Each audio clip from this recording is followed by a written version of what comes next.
Good morning, good noon, good evening, wherever time and place you listen to us from, straight from the 909. We got a special guest in the building, HAZERD in the building. What's cracking? How we and doing? Myself, Ness Quick. Together, that's hip hop. Please don't forget to like and subscribe and hit the notification bell. It really does mean a lot. I got to give you this intro, G. We're fellowshipping with an MC out of Ontario by the way of Montebello, who embodies the raw, unfiltered spirit of underground hip-hop. His style is rooted in freestyle battles and street ciphers, sharpened through years of grinding in the Inland Empire and Los Angeles circuits. HAZERD's delivery is gritty and direct, shaped of real-life experiences with hardship, incarceration, and resilience. Lyrically, he leans heavy on storytelling. Tracks like Confessions of a Two-Strike Felon, which is really hard to get. I try to look at the dark web for that, but I had to confirm with HAZERD it exists.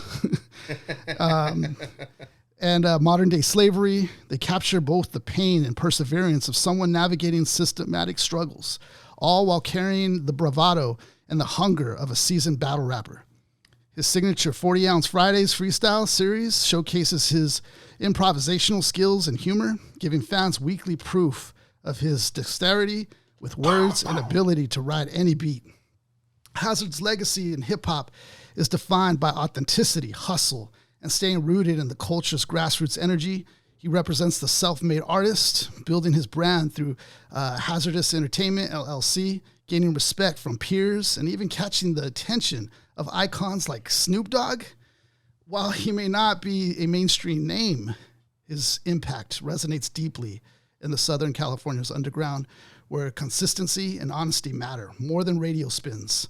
HAZERD carries on the West Coast tradition of street-driven MCs who uses their voice not just to entertain, but to document the realities of life and in its margins. In that way, his legacy is one of perseverance, proof that the grind, when fueled by truth and talent, carves its own space in hip-hop's vast landscape. The high sock 40-ounce freestyle and vato, wish a motherfucker would. HAZERD, welcome to the show, my G. That's fire. That was fire. Look, man. First of all, thank you for having me. Yeah. I appreciate it, Brody. There was a lot there. I just hope. Yeah. I hope that we get to a point where we can touch more of the masses with what we're doing.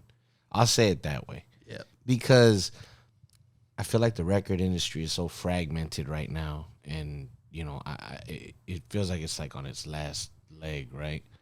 But whatever the next evolution of what it looks like is, I feel like we're kind of uniquely prepared, just with the amount of IP that we have and whatnot.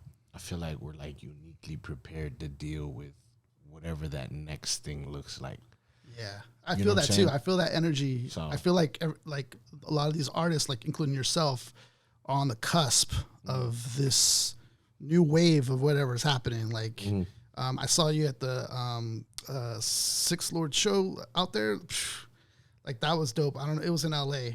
The Fleet Lord show. Lord, sorry, yeah. It was like, the guys there, including yourself, all on this cusp, you know? Yeah, of this like new energy, new wave coming out. What was dope for me was when my boy Prodak like introduced us, right? When he first, I ran on stage and like got the crowd hype for my boy 40, but before that, Prodak was like, yo, who fuck with 40-ounce Fridays in here?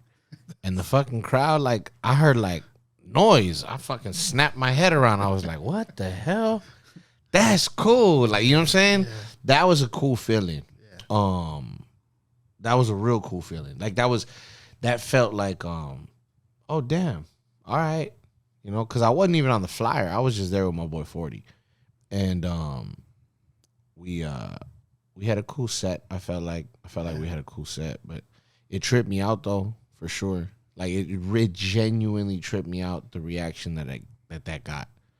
Yeah. Y'all fuck with HAZERD 40-ounce Friday. Like, they went crazy. Yeah, I was even my boy, he knew you. He was like, oh, that's that dude that's like drinks and raps and stuff. I was like, yeah that's him. That's HAZERD. Yeah. That was fire. Like, that was a real cool moment, because I didn't know that I was would get that much love, like at a show that I wasn't even supposed to be at, really, in the grand scheme of things, you know. Yeah. Like I was welcomed and everything like that, but it was never. I was never on the bill. Nah, not at all. Really, it was just like towards the end, my boy 40's like, just come with me and like hype my set. Maybe like a week out, we were kind of talking about it. A week and a half out, we were talking about it, and I'm like, well, send me what the music you're gonna do. Yeah. This way I can kind of try to memorize some of your stuff. And I felt like we had a real cool set though. I felt like it was a cool set. The whole night was a dope vibe. Yeah. It was a lot of you know, it was a lot of bar heavy hip hop you know, and what I liked about it was there was a lot of, and one thing I do feel like they did a pretty decent job of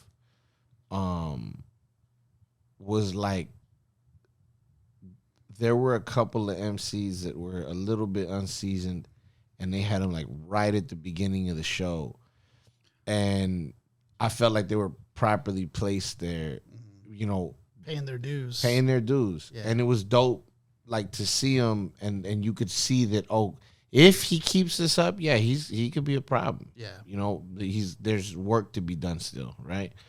And you kind of seen that. But what I liked about it was the entire show's lineup made, and those dudes at Underground Hip Hop Blog, like they do a decent job of putting together a lineup that makes sense. You know what I'm saying? Where like even the openers are kind of a certain sound. Yeah. I think they do a really good job of that because a lot of promoters is just like, yeah, who's got $300 to open for Flea Lord? Yeah. You know what I'm saying? Who's got $500 or a 50 ticket? It'll take anybody. You know what I'm saying? Yeah. Who can sell 40 tickets? Yeah. Here's your 40 tickets. Give me the money up front. Go sell them. You know, whatever, right? So, whereas, you know, I feel like Armando and Vic, the one thing that I can definitely say is they do a good job, in my opinion. Yeah, like they care of putting lineups together. Right. You know, so that's cool. Man, where do I start, man, with you, man? There's different ways we could start. I don't know where. Okay, I guess we'll start with the 40-ounce Freestyle Fridays. Dope run. This is a dope run. Thank dope you. Series. Like the consistency is like crazy. Yeah, like how what was the thought process? Like how did that start? Like how did that begin?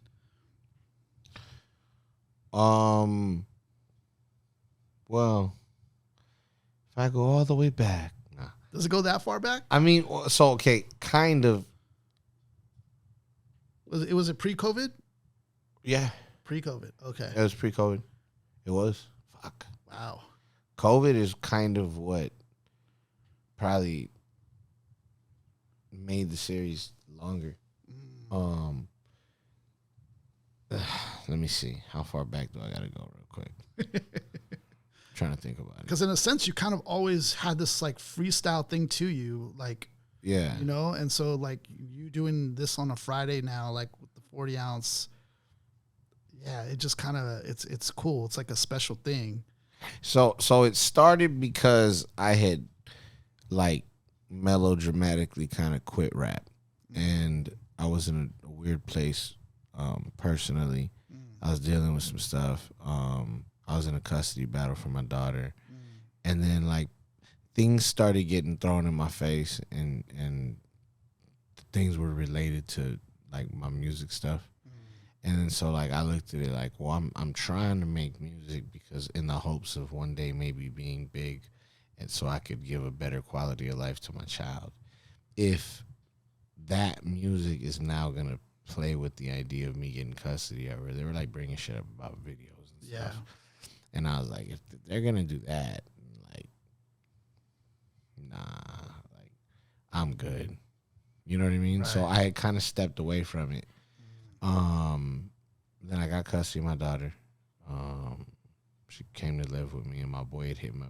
Shout out my boy Urban of all angles. My boy Urban hits me. Yeah, Urban hits me like, hey, bro, like, listen, Haz, I really think I got some beats for you, man. yeah, I think you could sound good on these. And I was like kind of done. Let me show you these beats, though, Let me show you these beats. So he came through to my pad with a Bluetooth speaker, his laptop, and he's playing stuff. I'm like, oh, that's hard. That's actually really hard. That's dope. Look, I got this one for you too.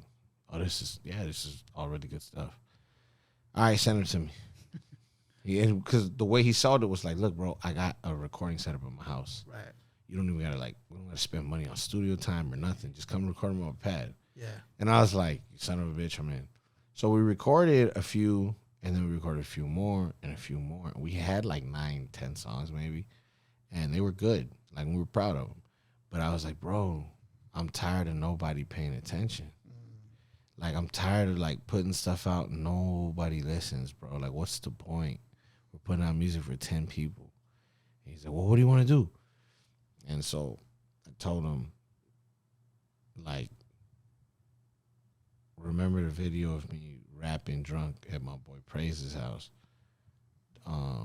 He's like, yeah. I said, I remember it did okay on Facebook. People seem to like it. What if I kind of like clean that up and make that my thing? He's like, you just gonna black out every week? And I was like, yeah, but not black out off the liquor though. I told him, like, I'll just look. This is what we'll do. I'll call it 40-ounce Fridays. I'll drink a 40 of Mickey's and I'll rap. And he was like, Mickey's? I'm like, oh, that's the one that I always drink, so I just figured Mickey's. And he's like, all right, they still make Mickey's? I was like, I don't know. I might have to go look, And they did. So then we thought, we were like, let's go. And then I was like, let's just do some of these. Let's do a few weeks. Like, let's just do like a few week run. He was like, all right. So we did 1, and then we did 2, and then we did 3, and then we did 4, and then we did 5.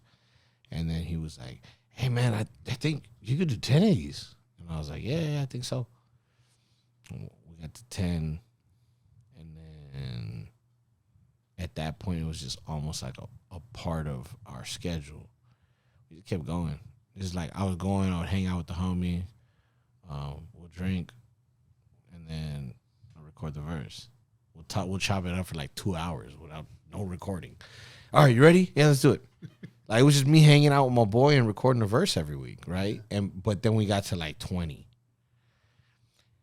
And then when we got to 20, I was like, we gotta do one next week, because then the series is 21, bro, and we're legal.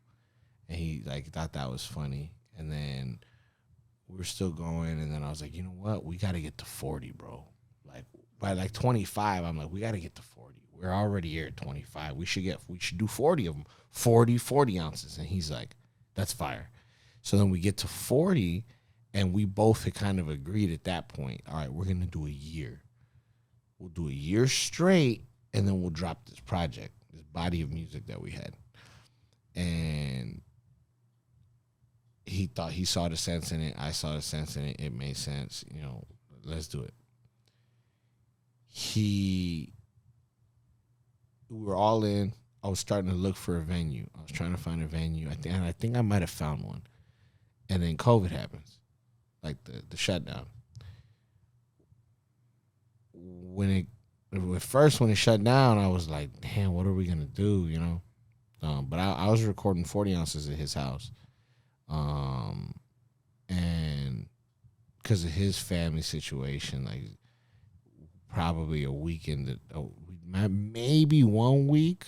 I think we might have done a week, and then I was like, yeah, we can't be, let's not, yeah. So I started doing it from my house, and I would do them. I would use like 2-3 phones. I remember I would use one phone. Like, I had a mic stand and I had it set up, but the mic was just my fucking phone, and I was recording into the voice note. And then I had another phone playing a beat, and then I had my wife or one of my daughters recording me. And then, wow. and then And it was funny because like it was it was funny because like sometimes my lady like, nah, I'm not recording you, and I was like, nah, I'm talking a little too much bullshit on this one. Like, I need you to record me. I don't want one of the girls to record this. but like it's funny because I can literally go back and I could see the way the camera was held, and I could listen. Oh yeah, that was definitely my lady for that one. All right, but like that's how I was doing it, and then I would send the voice note and the video to him. I'd email it over, and then he would like edit it, put it together, and he would take that little voice note and like mix it like in an audio program, and he would mix it, and he'd like turn the beat up and shit, or like layer the actual, MP3 of the beat over, and then like turn my shit up. So I was rapping like to the beat, but real low, just so I could kind of keep time, and then afterwards, like he's laying the beat back in over my shit. So, like, it was surgical. And we got really good at it. Yeah. And he told me, too, he's like, how the fuck do you do that? I'm like, well, he goes, 'cause I could barely hear the beat when you send that shit. And I'm like, well, So, at the time, we were doing what we had. But I was doing them at home.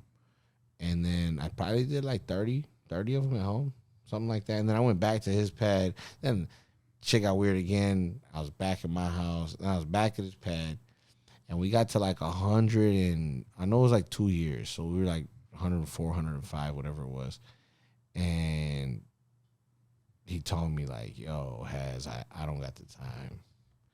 I can't kick it with you no more every week, bro. He was focused on like starting a family. Mm-hmm. And so I couldn't do nothing but applaud it. Yeah. You know what I'm saying? I was like, no, I totally get it, dog. You're good. Don't trip. So my boy Danny Zico, formerly known as Praise, he's still praised to me. That mother. No, I'm just kidding. So, so he had opened a studio called Room Z, Room Z LA, and he had been telling me like, "Yo, bring your shit over here. Let me do your shit every week." And we got together, and then he bought a camera. He learned how to edit film. Oh, that's dope. He learned how to edit video, and he got really good at it. And he's like, he does every 40 ounce now for me. So it's been. And now you're like on volumes. You're on volumes now. 332. Yeah, 332. So and we started calling them from the jump. We called them volumes, but because I didn't know. I knew I wanted to keep it running. But I didn't want to limit it by saying week or whatever. Yeah, yeah. And then I thought at the time too, I thought like, well, what if I want to take like maybe like a 2-month break and bring it back, right? Right. Okay, I can continue if it's volume, whatever. Okay, well the last one that I did was whatever, and I thought about it that way. Like maybe I use this as a tool. Every time I'm gonna drop a project, I'll do like a 12-week run. You know what I'm saying? I'll add 10, 12 more volumes. I wasn't thinking of it necessarily like I'm just gonna go like fucking like I'm Forrest Gump and just keep fucking running. Like, you know what I'm saying? Yeah. Like, and grow a beard and shit, But like, so we're at 332 now. And here we are, right? Like a little bit under, just shy of 6.5 years. Just shy, because 52 weeks in a year times 6, that got us to 312. And we're 332, that's 20 more weeks. So in 6 weeks, it'll be, if 26 weeks is half a year, so in a month and a half, we'll be at 6.5 years. Wow. I've been saying 6.5 because it just sounded good. I've been saying it for like a month now. Yeah. Because somebody asked me that. I was somewhere. I was like, yeah, 6.5 years. Go fact check me on that one. Like, fuck it, 332 weeks. That's what I say. I'll just tell them the weeks. I know that. It's 332 right now, So I have some fun questions to ask you pertaining to the 40 ounce Freestyle Fridays. Cool. If you could pick any rapper, dead or alive, to crack a 40 with you and jump in on the 40 ounce Friday freestyle, anybody in mind you would choose? dead or alive, rapper to crack a 40 with you and jump in on the freestyle?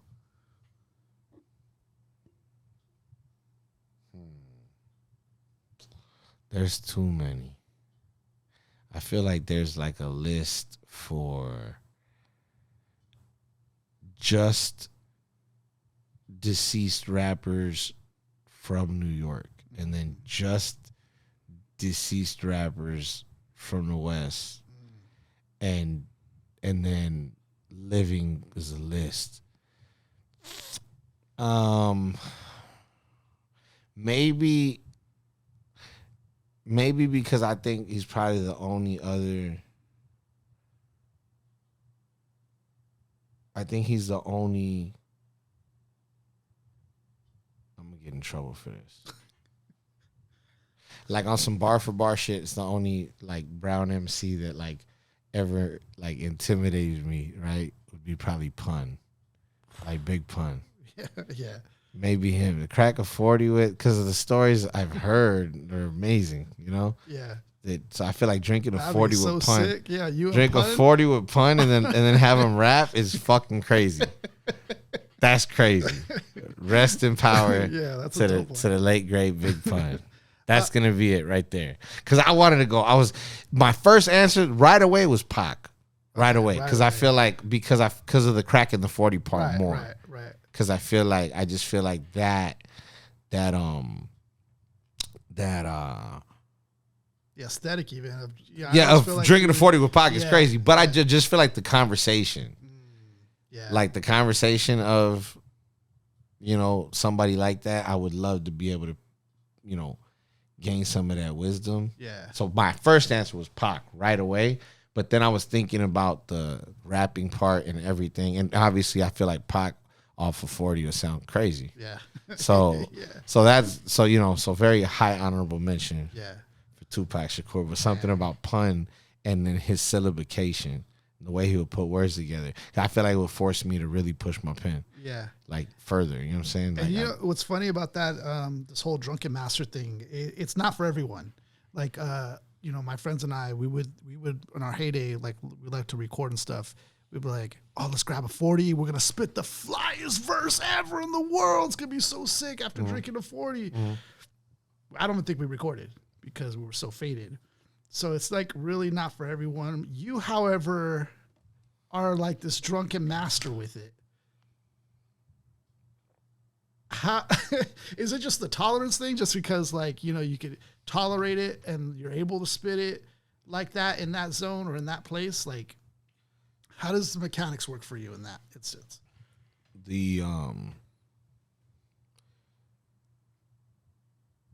Just the right amount of liquor gives me a certain slur to my words. And I've gotten pretty good at imitating it, but there's just a certain slur to my words when I'm the right kind of buzz. It's this fucking slippery slope, and it's hard to get there. Yeah. It's not hard to get there. It's easy to pass it. I guess this is a better way to put it. Yeah. Because at a certain point, you do sound like shit. Now, I'm not sitting here just, blacking out off of vodka bottles, you know what I'm saying, straight or anything or whatever. But like having a few brews, you know what I'm saying, whatever the case is, at this point it's like more of this. Yeah. Yeah, more of the herb at this point, to be honest with you. Yeah. There's more of that, but like that's a little easier to gauge because I know like, okay, I'm not gonna do this. Yeah. I'm not gonna take this. Or I'm not gonna eat these gummies. I'm gonna chill off of those. But I'm gonna hit the fuck out of this pen. I'm gonna chill for a bit. And then another thing for me at least, about the tree is like, if I get a little too faded, like let's come down a little bit, drink some water, maybe eat something, try to calm my nerves a little, and then get right back to it. But, I feel like the right amount of liquor just gives me a certain lean to my words, and then. Because the bars are there. I mean, like, for me at least, like, words are words. Like, I read a lot growing up. I read a lot being in prison. I read a lot. And, like, I'm fascinated by words, and so it's like I'll read, you know, little. It's weird now because nobody writes anything. I feel like, but where I can, I'll catch online articles about the most random shit and I'll read them. I'll click that link. Fuck it. Like as long as it's not behind a paywall, you know what I'm saying? Yeah. Like click link for the full article. Yeah, fuck, I'll click it. And if they'll let me read it, like, because a lot of it now is behind a paywall. Yeah. But if they'll let me read the shit, I'll read it. You know, I'll read stories and shit like that. Still, just I'm like I don't know. I'm a naturally like a curious person, I guess. So you know, so I try to pull from that, just from it. It's not necessarily always like a direct thing. It's just not like I'm looking at like, you know, a National Geographic show about whatever, a panther, and then I'm like, oh, you know, like a panther. No, it's not like, for me, it's not that way. It's like a buildup of just layers of knowledge of just bullshit, to be honest. And then I'm able to pull because of how much reading I've done and kind of really understanding metaphor and simile, like from a real literary perspective. I really grasp that well. So I can pull from any of my pop culture knowledge, and I kind of know how to read a room, like, oh, this is gonna land well here. You know what I'm saying? So if I'm in a room, and I've done it like in battles where like I was be battling, and if I'm in a room full of like kind of backpacky, maybe kind of the nerdy underground dudes, quote unquote, you know what I'm saying? I know that like if I throw a fucking random Pokemon reference or something, people gonna, like me it's are gonna gonna land. Yeah, it's like, gonna land. Like, oh, that motherfucker said a Pokemon bar, dog. Like, you know what I'm saying? Like stuff like that. Yeah.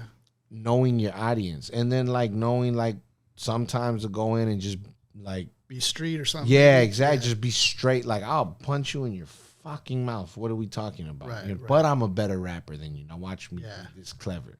I'm a dance around the fact that, you know, we both don't want the first thing to happen. So, like, I feel like, you know, see, this is where fucks you up. What was the original question? What was the original question? The original question was just like balancing the drunken masterness. Oh yeah, I'm just so the words are words. So it's like those are gonna be there. I don't like forget my vocabulary or whatever the case. I might forget what the fuck we're talking about. Yeah. But I'm not gonna forget those references. And then I'll be honest with you, like Google's my best friend.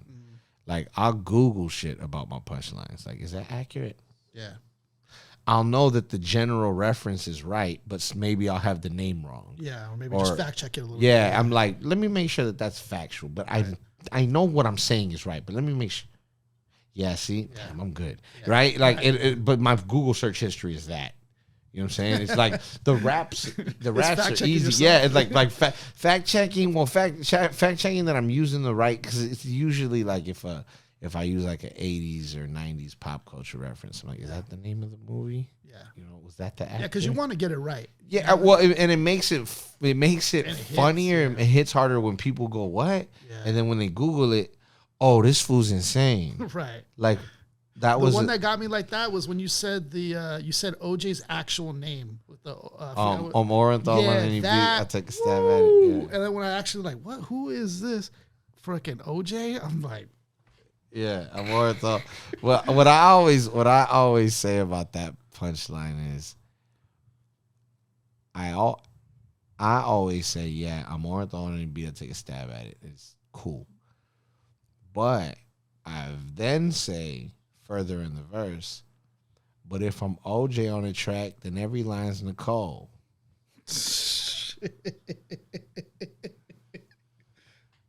What, bro? I said, get what? Here, but the bar before it is domestic bliss when I spit, dog. I'm right at home. But if I'm OJ on the track,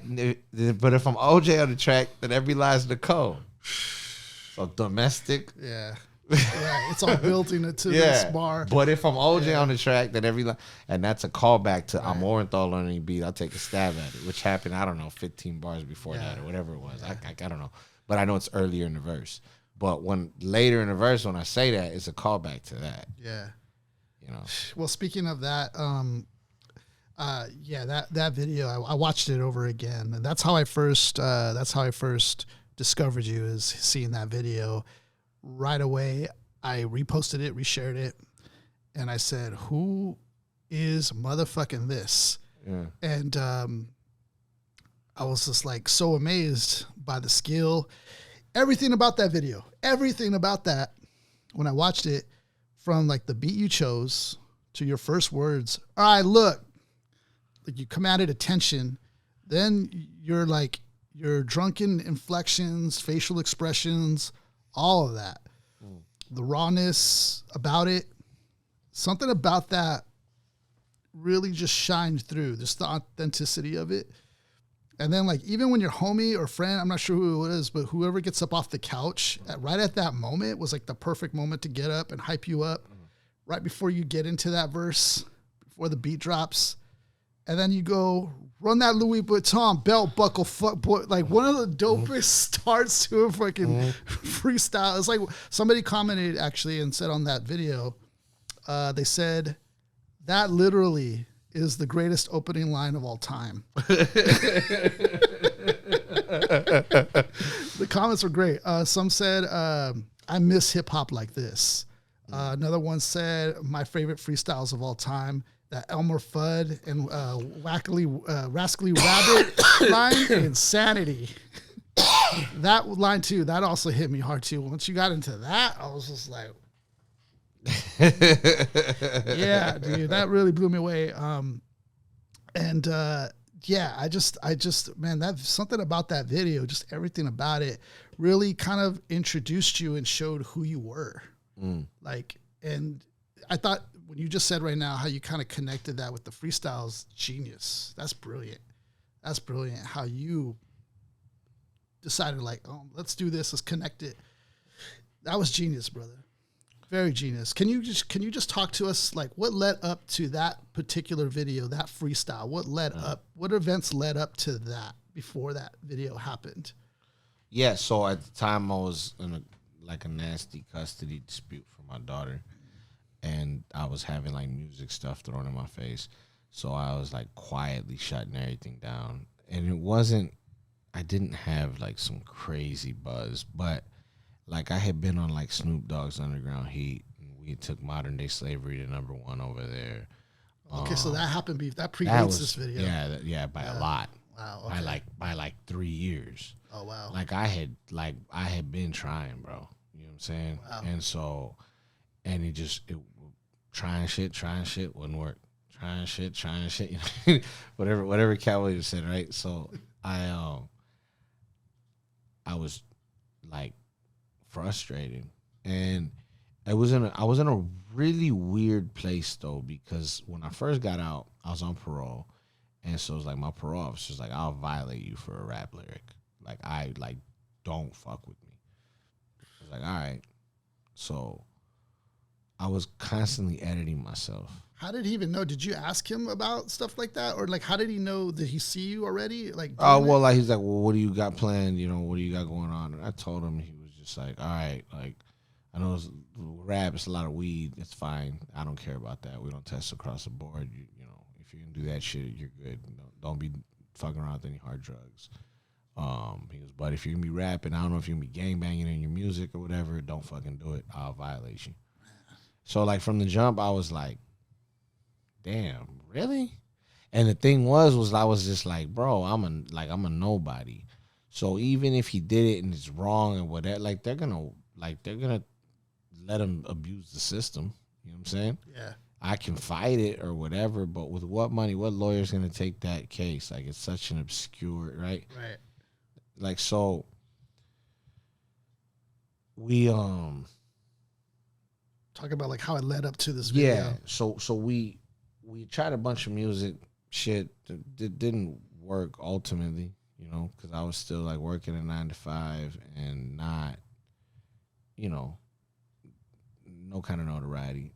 And then stuff happens with my daughter. I'm going to court. They're bringing shit up about videos. And this is already me editing myself because I had parole treatment.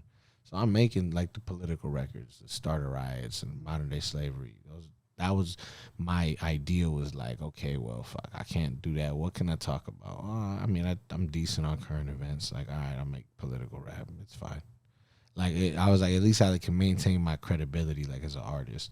Nobody's gonna ever be like, oh damn, like has got political bars. Yeah, I care about my community. Right. Like, you know what I'm saying? Care about like, your people. yeah, exactly. Gay, So yeah, so like for me, I'm like, yeah, bro, it's no big deal. You know, whereas like if I had went and did some weird like party rap bullshit, you know what I'm saying? Like right. looking crazy, wearing skinny jeans, dressing colorfully, like I would have looked crazy. You know what I'm saying? Yeah. So I kind of chose the hard route from the jump, right? Like I'm gonna do super underground, kind of politically tinged rap, because I knew I could do it honestly. Yeah, it wasn't what I wanted to do, but I knew I could be like somewhat fulfilled, I guess. Yeah. You know, it's like it wasn't like I was spitting bullshit, you know, but at the same time I wasn't giving people full version of me. Right. So that was like how that Confessions of it I felt a great title, poor execution. You know, at the time it was what it was, but you know, and then like I did another one called My Point of View, and so all these attempts are what lead to me being at a point where I don't have any success, and they're threatening me with my daughter, with custody of my daughter. So I was like, I'm done, bro.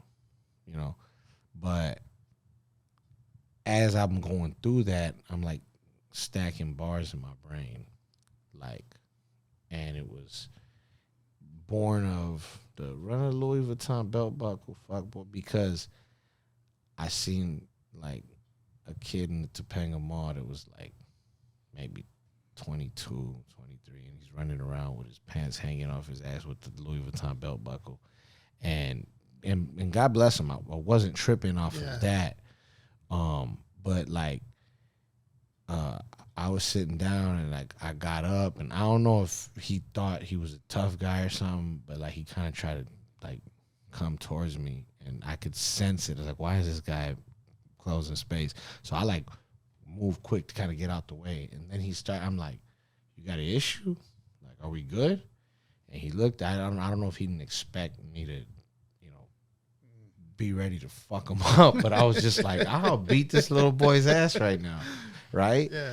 And then so. Well, that's crazy how even a bar like that, because I thought that was just, you know, just something you see as a trend or something. I didn't know. Like, I ran into somebody wearing a belt buckle, and I was like, I'll take your fucking belt and whip you with it. The fuck is wrong with you, you know?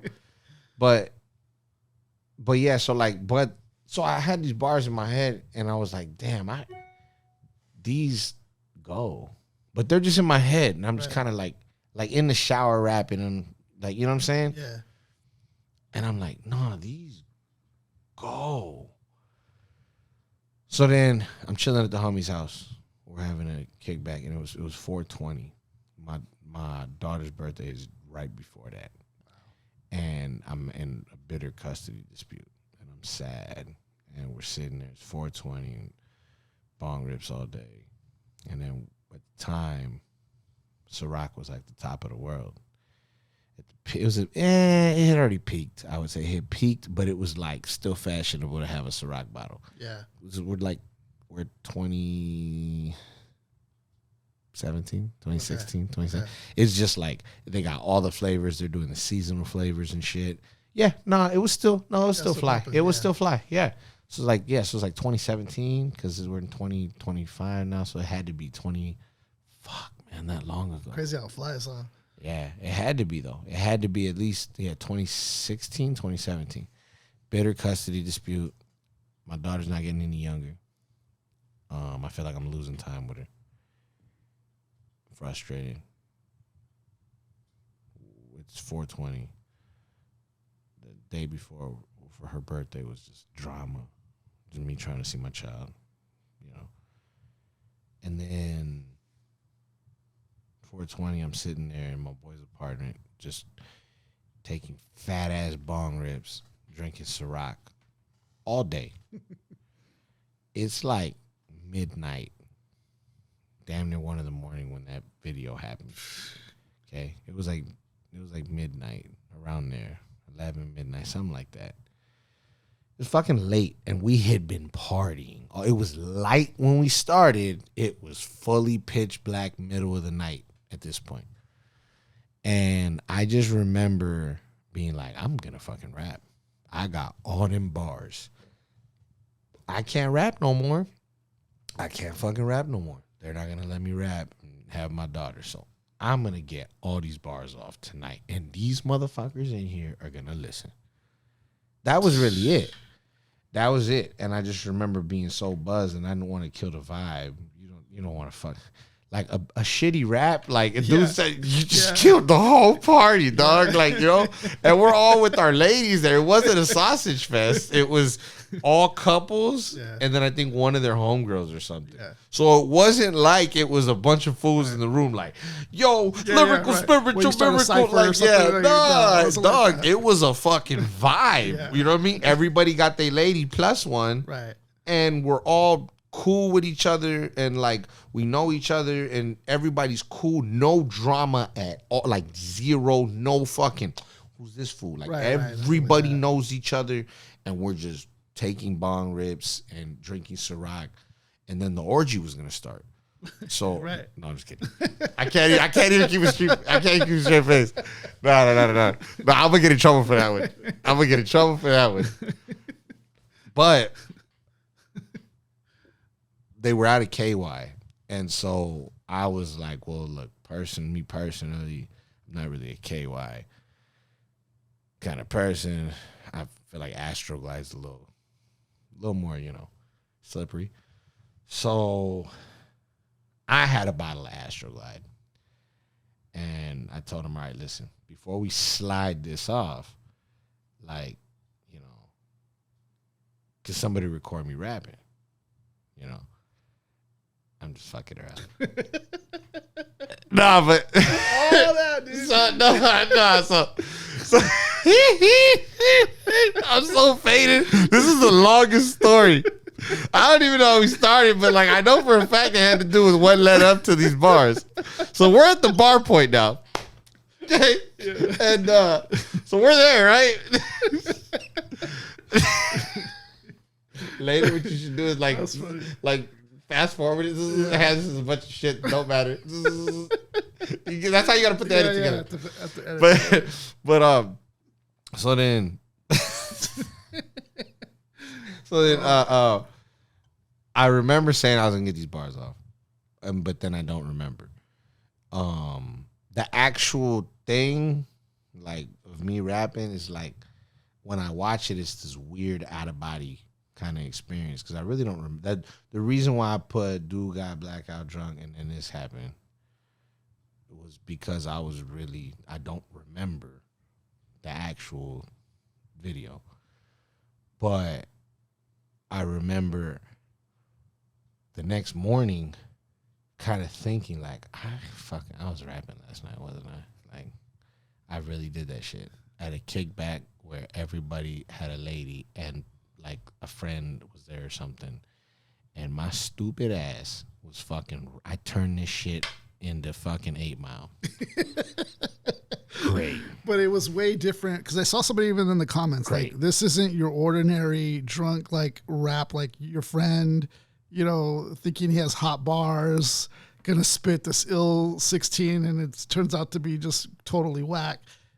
This was totally different. This was a whole different scenario. This is like ill bars coming out like from the depths of like you being blacked out, like just. Well, it was the idea of me like, yo, if I never like my thing was I really wanted to. So the next day, I was like, was I rapping? And my lady was like, yep. And they filmed you on your phone. You specifically gave them your phone and told you it should be on your phone. I looked, and there it was. And I'm watching it, and I'm like, because I know the bars, but I didn't know how flawless I got them off in that video. And I was like, you got to understand, at this point, that shit was just in my head. Yeah. Like, people will comment, and they'll say, like, everybody's so unimpressed because they've heard this 50 times before. You know what I'm saying? The old girl in the back has heard this 30 times that day. Oh, they're You know like licking out the people in the back or whatever? And I'm like, no, that was definitively one take. I know that for a fact.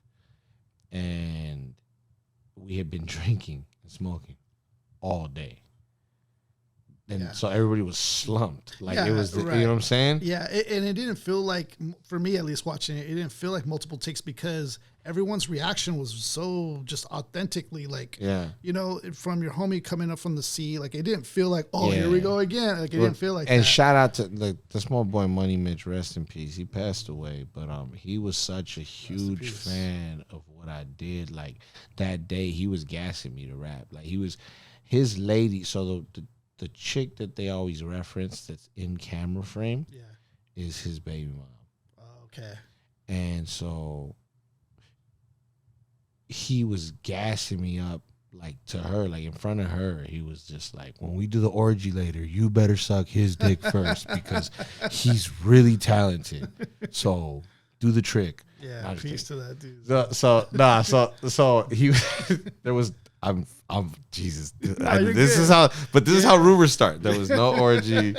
I do not participate in said activities. But he was like gassing the other. You know what the fuck this is? The homie HAZERD right here. And I was like, I don't even rap no more, bro. I'm out the game. He's like, shut up, fool. You rap. And I'm like, nah, I got one left in me, but that's it. If you get me drunk enough, I'll do it. Like I was telling him. And he's like, all right, you guys are going to rap, watch. And then my boy, Danny Zico, who I still call praise. But my boy Danny Zico was like, nah, fool, you ain't doing that here, bro. We're with our ladies, bro. Come on, fool. Come on, dog. You know what I'm saying? Then we got the orgy after. Like, come on, fool. You in a come on, dog. You know what I'm saying? I don't know what a boater killer is to you, but fucking 50, 60 bars of gangster raps, dog. Listen, you know, so I was like, I get it, bro. I get it. I don't want to fuck up the cha-cha, you know? But I really didn't. Like, I was like, I remember saying, like, oh, these motherfuckers going to listen to this. These motherfuckers gonna. But then I was like, I don't want to fuck the party up. Like, you know? Yeah. But it was, you know, less than 10 of us, you know, whatever. It was like 10 of us. No, yeah, because George's on camera. So, yeah, it was like 10, 12 people. And, it was a vibe, you know what I mean? Everybody liked each other. So, like, I didn't want to fuck the vibe up, but then that little voice in my head was like, nah, fuck that, spit those bars, fool. Like, you know? And then what it was because my boy, rest in peace, Money Mitch, God bless his whole soul and his family. That fool was gassing me. Nah, fuck that HAZERD rap, fool. Come on, dog. Like, before the camera start, you don't even know, like, everybody's like, oh, we always got that one homie. Like, no, you don't understand. This man really believed in me. Yeah. You understand what I'm saying? Like, really, really believed in me. So it's like, it was such a, and he's not here with us no more. So for me, the biggest blessing is like, I have that moment like immortalized with my friends not here no more. Did he ever like witness you like pop? No. Wow. No. And it's, you know, I probably need some therapy about that. Wow. But like, yeah, man, it was tough. It's my latest record. We talk about it. It's called Better Days. Featuring Danny Zico. Dope track, man. And the second verse is about him. You know what I'm saying? Yeah. And so that's technically. Yeah. Yeah. So that's that. You know, that sucks. You know, like because he really believed in me. Like nobody bigs up their homie in front of their lady like that.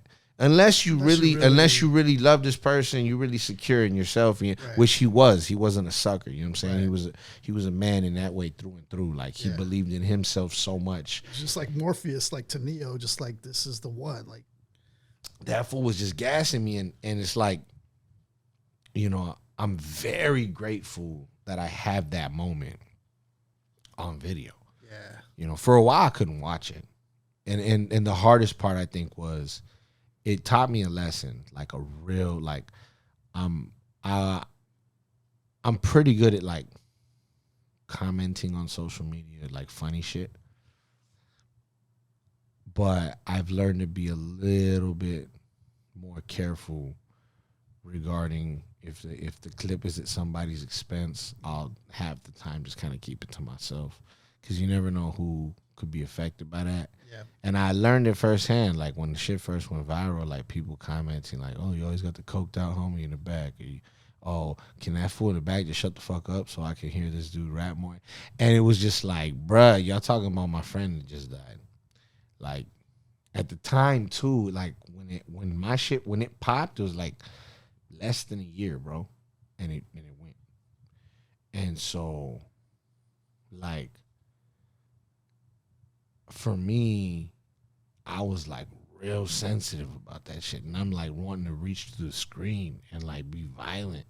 And it was like it did two things. One, it taught me a very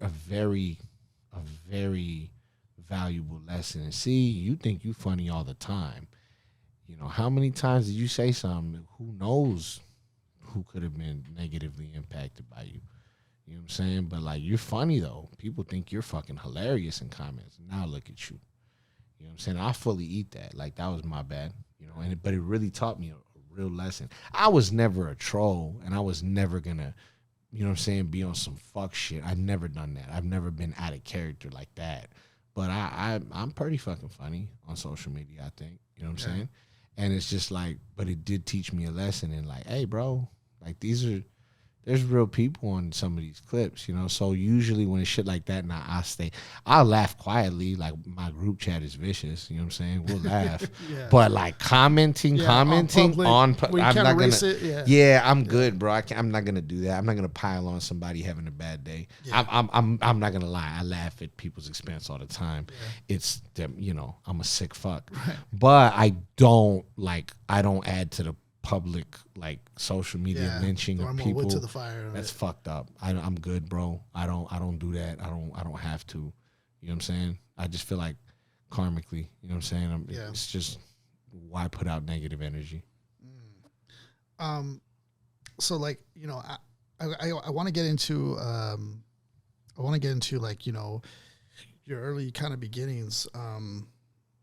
Is it true that you were first like inspired by like a freestyle battle? Is that true? In 2001?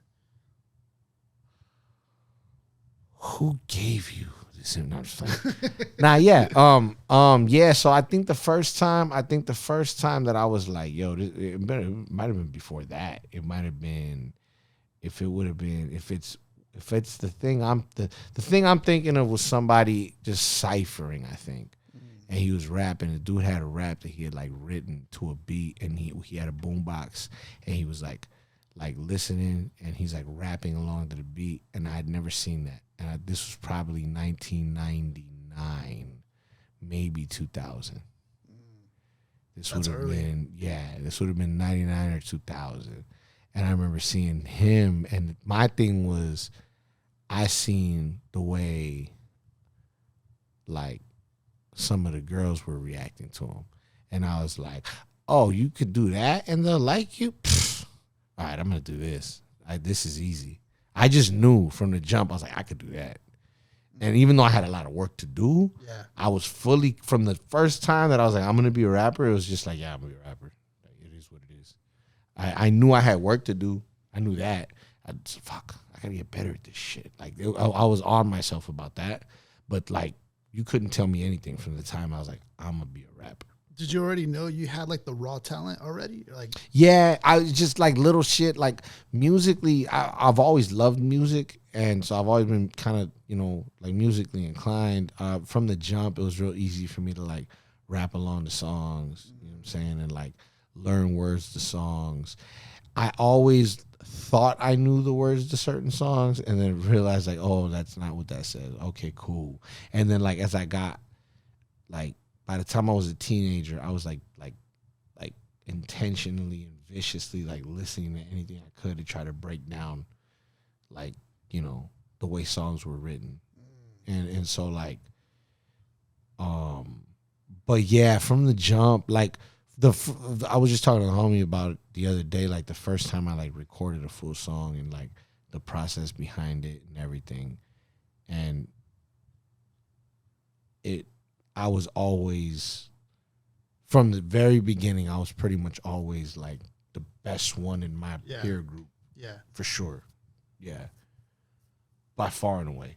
It was just, but it got better, obviously. Yeah. You know what I'm saying? It did get better. But yeah, I was always, from the jump, I was always like, yeah, I'm the one that's gonna be the best at this for sure. That's dope, man. That's sick. Yeah, I kind of knew that from the jump. But I like music though. Right. Thing. Like I you know, like music as a whole. So for me it was like I knew I couldn't really sing. Was your background like family music oriented at all, or? Nah, not really. I don't know. I think my biological father, like his punk ass was a DJ, I think. Okay. Like in high school or whatever. But that didn't like, it wasn't like translated to you, like you didn't like see it like and then were inspired by that, or were you? Or no, I think like growing up I wanted to be Richie Valens. You know what I'm saying? Like La Bamba was the cool shit to me. That's like, fire. That was probably like my earliest thing of like, oh, I wanted to be Richie fucking Valens. But then like I learned really quickly, like, oh, I can't sing. Not like that. You know what I'm saying? As I've gotten older, I've learned like, okay, if I do this to my voice and kind of sing in this way, I could sound good over here. But like as far as like certain tones and shit to hit like the R&B notes of the stuff that I liked, fuck no, I can't sing that. I can't. So, and I understood, like I learned that, and then like, okay, yeah, I sound flat as fuck if I'm trying to, I don't have that range. Okay, cool. All right, bet. I really want to make music though. Well, fuck. All right, well, I'm a rap. It is what it is. Like, you know what I'm saying? Like from the jump, like I wanted to be a performer for sure. Like from my earliest age, I wanted to, like, I was like, nah, I'm a be Richie fucking Valens. You couldn't tell me shit. 5, 6, 7 years old, 8 years old. Yes, you know what I mean? Yeah. That was my favorite movie growing up. Yeah, that was a dope movie too. Great movie. Yeah. Any early memories from childhood that still influences you today writing? Is there any memories or stories making early works that like, I don't know, still influences you today, or maybe you still write that way? Or I don't really write anything down. I do the thing where I just kind of listen to the beat. Oh, no way. You're one of those, dude. Yeah. That's crazy, bro. Yeah. I don't know how you guys do that kind of stuff, man. Like we talk about that, like few rappers do that. Well, I've gotten pretty decent at it because I do it every week. Okay. You know what I'm saying? Yeah, so you're exercising like every single week. Not only that, because if I'm gonna go do like a 16 for somebody, like, and we just want to get it done, I'll like sit there real quick. I'll get 4 or 5 bars in. Come on, let's go. I got 4 in. Let me just punch me.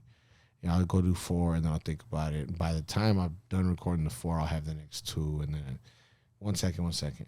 Okay, I got 6 more. Let's go. And then, okay, I got 6 more. You know, I might record it in 3, 4 punches, right? And then listen to it. I think I could do the whole thing better. Let me see. And then I'll rap the whole shit. All right, there you go. There's your verse. And that's like a 40-minute process usually, right? Quick. Like it's relatively quick. Like if I got to go in and lock in for something, I got to go do it. I just remembered. I got to go do one. But, I just remembered. I got to go do one. But, but it's relatively quick. Yeah. Because it's easy because I can just punch the shit together. You know what I'm saying? And if I was like a time crunch, I could probably turn the verse around in maybe like 15 minutes, which I've done. But the reason why 40 Ounce Fridays is a blessing is because there's no studio tricks with it. It's really live, one take. Yeah. So not only do I got to come up with the bars, but I got to commit them. Never mind memory, I got to commit them to perform. Right. It's a whole other aspect. Yeah, because like one thing I really take pride in is the performance part of 40 Ounce Fridays. I'm not, Right. God bless, but I'm not rapping like this. Right. You know what I'm saying? Right. Yeah. Like everything's here. Like Right. I had somebody, you know, want to copy the formula, but then they realized what it took. You know what I'm saying? They're like, oh, I can't do this. Yeah. So for me, one second. No problem. I You're good, man. We got HAZERD in the building, man. Legendary stuff. So So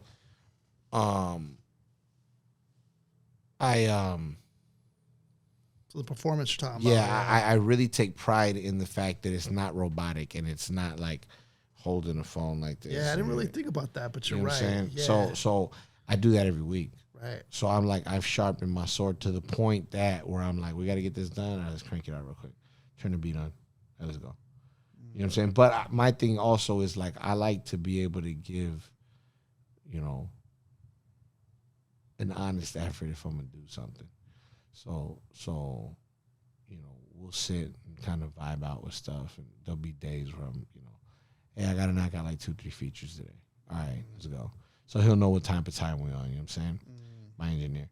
But yeah, no, I what was the original question? Yeah, I think the original question was just like, you know, recording or just an early memory in childhood. Oh yeah, I mean, so I said, so I don't write nothing down. Okay, so it's like, for me, I feel like at this point,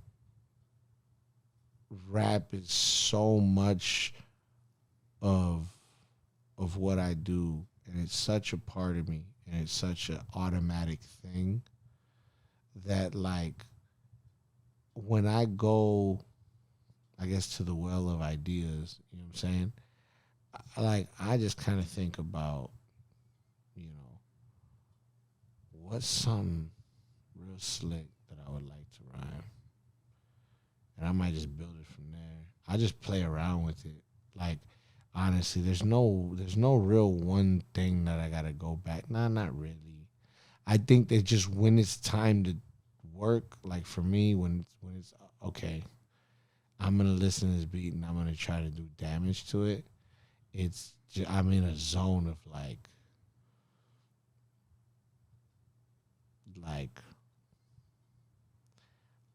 I think Pharrell said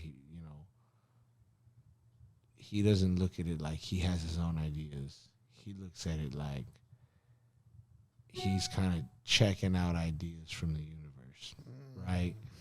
And kind of tapping into, I kind of feel like when he said it, I'm like, that's what it is. That's what it is right there. That's why I'm good at this shit. Because to me, it's like, it's not the idea of like, I'm such a great rapper, I'm the best ever. Like, yeah, that's what comes across when you're beating your chest and talking your shit. But for me, the reason why it's like, yeah, I do this as automatic is because I understand that I'm in a really great creative space because this is what I do. So I'm in there just kind of checking out ideas and figuring out cool ways to, make a lifestyle understandable. Because I think that it's important.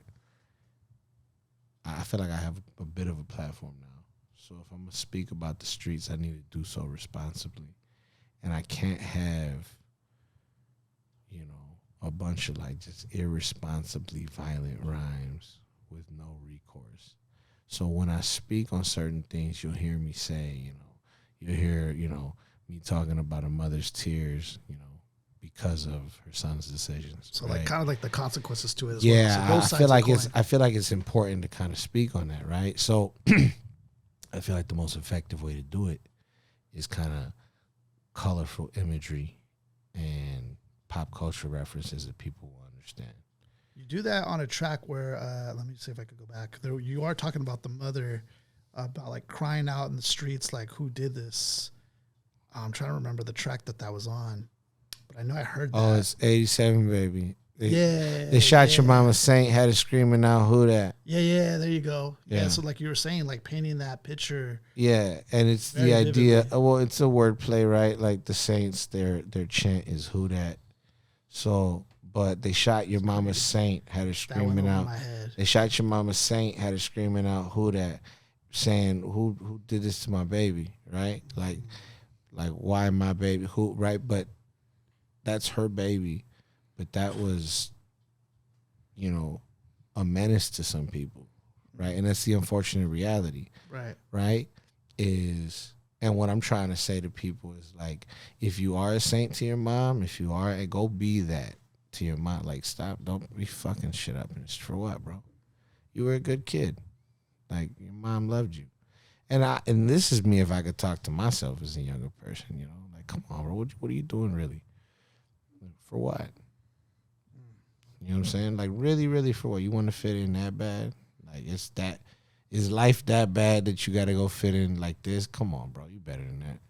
And so for me, I feel like you have to show that imagery, right? You have to show that.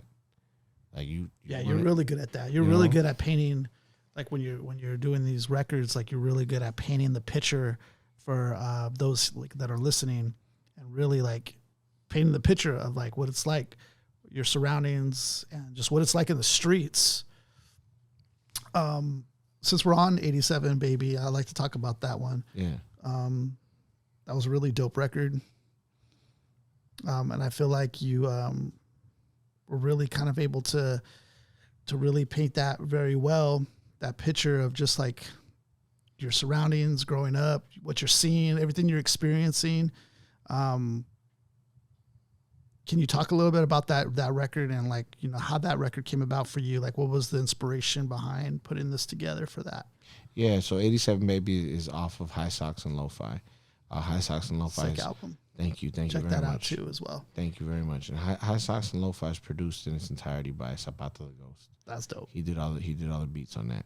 And then my man, the legendary OG, Julio G, came in and put the West Side Radio stamp, on the project and hosted it. And it was a real blessing. I'm very grateful to him for that. I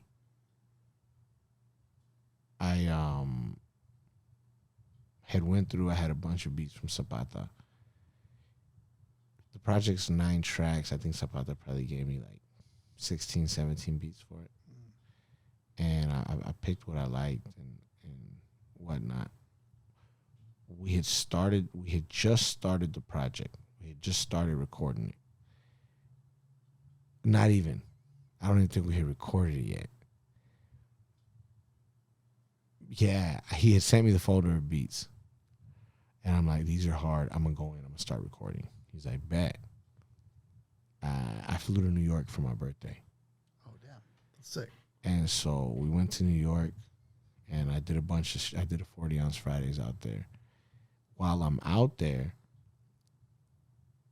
I'm so busy running around doing shit in New York, being a fucking tourist, that I was like, oh, shit, we got to do 40-ounce Fridays this week. And my boy had brought his laptop, had brought the mic. He was ready to do it. He knew we had to do it. Yeah, he knew the assignment. He knew it. But he was like, fuck, we do. All right. So then we ended up at Cookies in Manhattan. And we run in there, and I had on some of the Cookies gear. I have a relationship with the brand. Shout out my boy Big Lux out of Santa Monica. Yeah, shout outs. Shout out Big Lux, man. But real good dude. And he does a lot of marketing branding over at Cookies and Vibes Clothing. So I had on some of the fresh Cookie shit, and the dude was like, I see you rocking the Cookie shit. You work with Cookies? And my boy's hyping me up. My boy Zico. He goes, yeah, bro, he's sponsored by Cookies. You don't know who this is? Like, he like gasses me real quick. And the guy's like, for real? I'm like, yeah, I'm sponsored. On the clothing side, yeah, Oh, that's what's up, man. Where you guys from? California. Oh, bro. Within 30 seconds, they took us behind the counter, took us in some back door, took us upstairs. We're going through the whole fucking building, bro. Check this out. They show us the rooftop. I'm like, oh, this is fly. And I showed him, look, man, I make music. I do a weekly thing called 40 Ounce Fridays. I've been doing this over 5 years now. Check me out. Ma, you hard, bro. That's crazy. What are you doing here in New York? And I was like, trying to record another one of these. And he goes, bet, I'm gonna hook you up on a manager. Where you want to do it at? I'm like, right here. Right here on this rooftop. Yeah, and he was like, hell yeah. All right, cool. So he plugs me with the manager. And what I love about New York is like people, if you give somebody your number in New York, they're expecting a phone call and they're expecting to do business and they're expecting to be quick and have it be done. It's not a lot of Hollywood bullshit. Yeah. Out there, it's quick. Everything's fast. Yeah. Like scheduling something 3 months out wouldn't happen. It's like, can you see me this week? No, fuck off. Call me when you can. You know what I'm saying? Right. And then you might get a call 3 weeks later. Yo, that's how they move out there. That's dope. So I was like, when do I call him? Now. All right, bet. So I call him. He goes, yeah, you good, bro? He told me about you. Show me your page, dope stuff. I'm gonna run up the ladder and double check. He goes, but we're 99% good. I'll give you the confirmation. About 15 minutes later, yeah, bro, we're good. What time you want to do this? I said, well, let's do it tomorrow. We'll do it. So we get that part done. And then I realized I don't know what I'm gonna rap. Like I don't even. So I'm going through my emails and I'm like, no. And then I heard the beat that is now 87 Baby, and I was like, oh, this would be perfect for a 40 ounce. But Zapata gonna kill me because we haven't even started recording for the project. I'm gonna take one of these beats and I'm gonna rap on 40 ounce.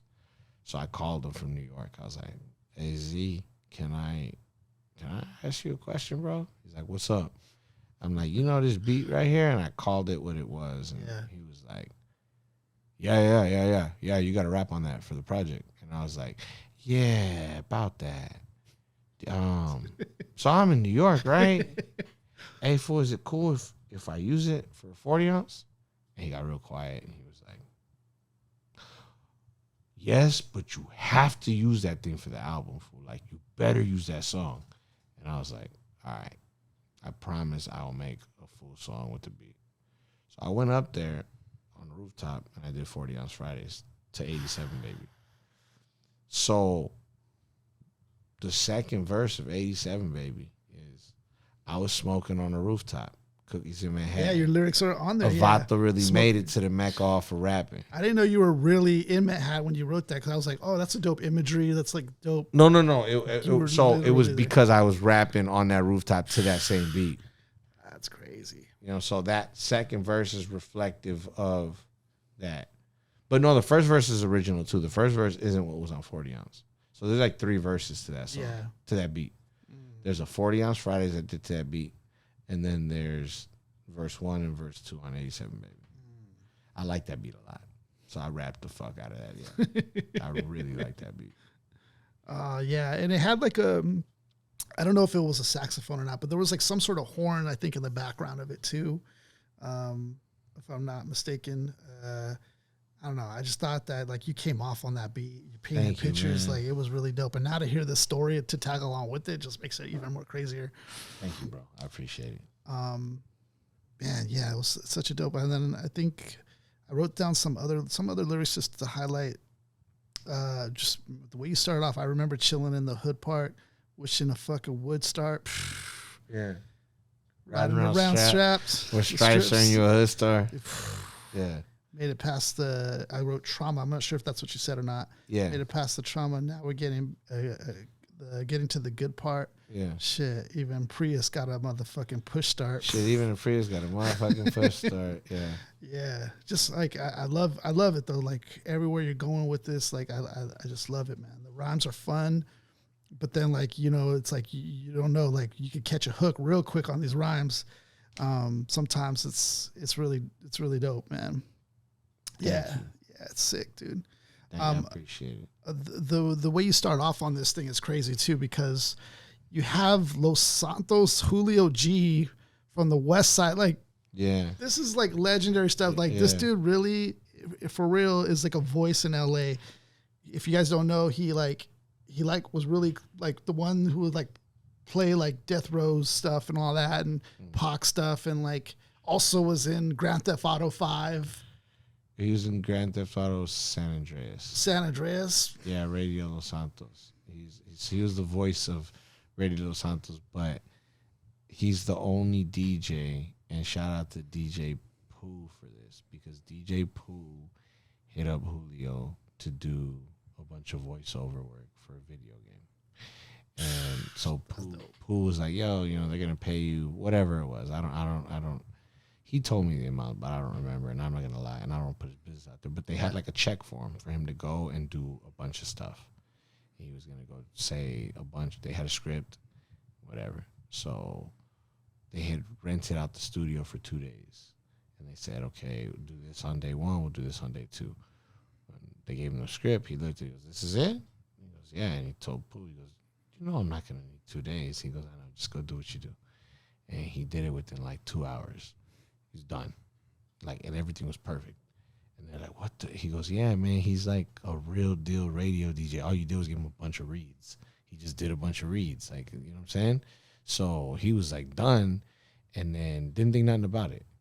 And then the video game came out and people loved it. And what had happened was, at that point when that video game came out, he was kind of going off the air, right? So he had West Side Radio, and then he was kind of going off the air, and then he became the voice of Radio Los Santos. But what DJ Pooh did, the big thing that he did was he told them, if you want to keep it like an authentic homage to LA, don't change Julio's name.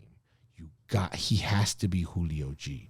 You can't have him be some DJ, name or whatever, DJ Juju or whatever. You know what I'm saying? Like, it has to be, or like a parody of it. You don't want it to be a word. It has to be Julio G Radio. He goes, I'm telling you, it's gonna give the authentic. So he was able to be Julio G. And instead of West Side Radio, it was Radio Los Santos, right? But that authenticity lent to the game, but it made him a household name. Yeah. So there's an entire generation of kids that didn't know he was on the radio, but they know him because he's the GTA guy. Yeah. You know what I'm saying? Yeah. He said that he's probably, like, as far as signatures go, he's definitively signed way more hard copies of GTA than anything. Like, than any album, than anything. He's definitely signed way more copies of GTA San Andreas. That's fire. And so, yeah, he for him to hop on this and for him to be like the real Radio Los Santos, Julio G, West Side Radio, like, man, I love that man forever for that, bro. He's such a cool dude, and like with his influence, his position, his power, and then for him to be as humble as he is, man. Yeah, like, he put you over too, because he's like, I don't just shout out my guy Julio G. He says something like, I don't just jump on here for anybody. Like this, I fuck with this. Like, yeah, he's like, I only fuck with dope shit. That's why I'm on this right now. It's my guy, man. Forever. I'm forever indebted to that man, bro. That was fire. I want to make like I said, I want to make the shift and be able to really have the masses pay attention to what we do. Just because I would like to, like, he's a person I would like give an irresponsible gift to.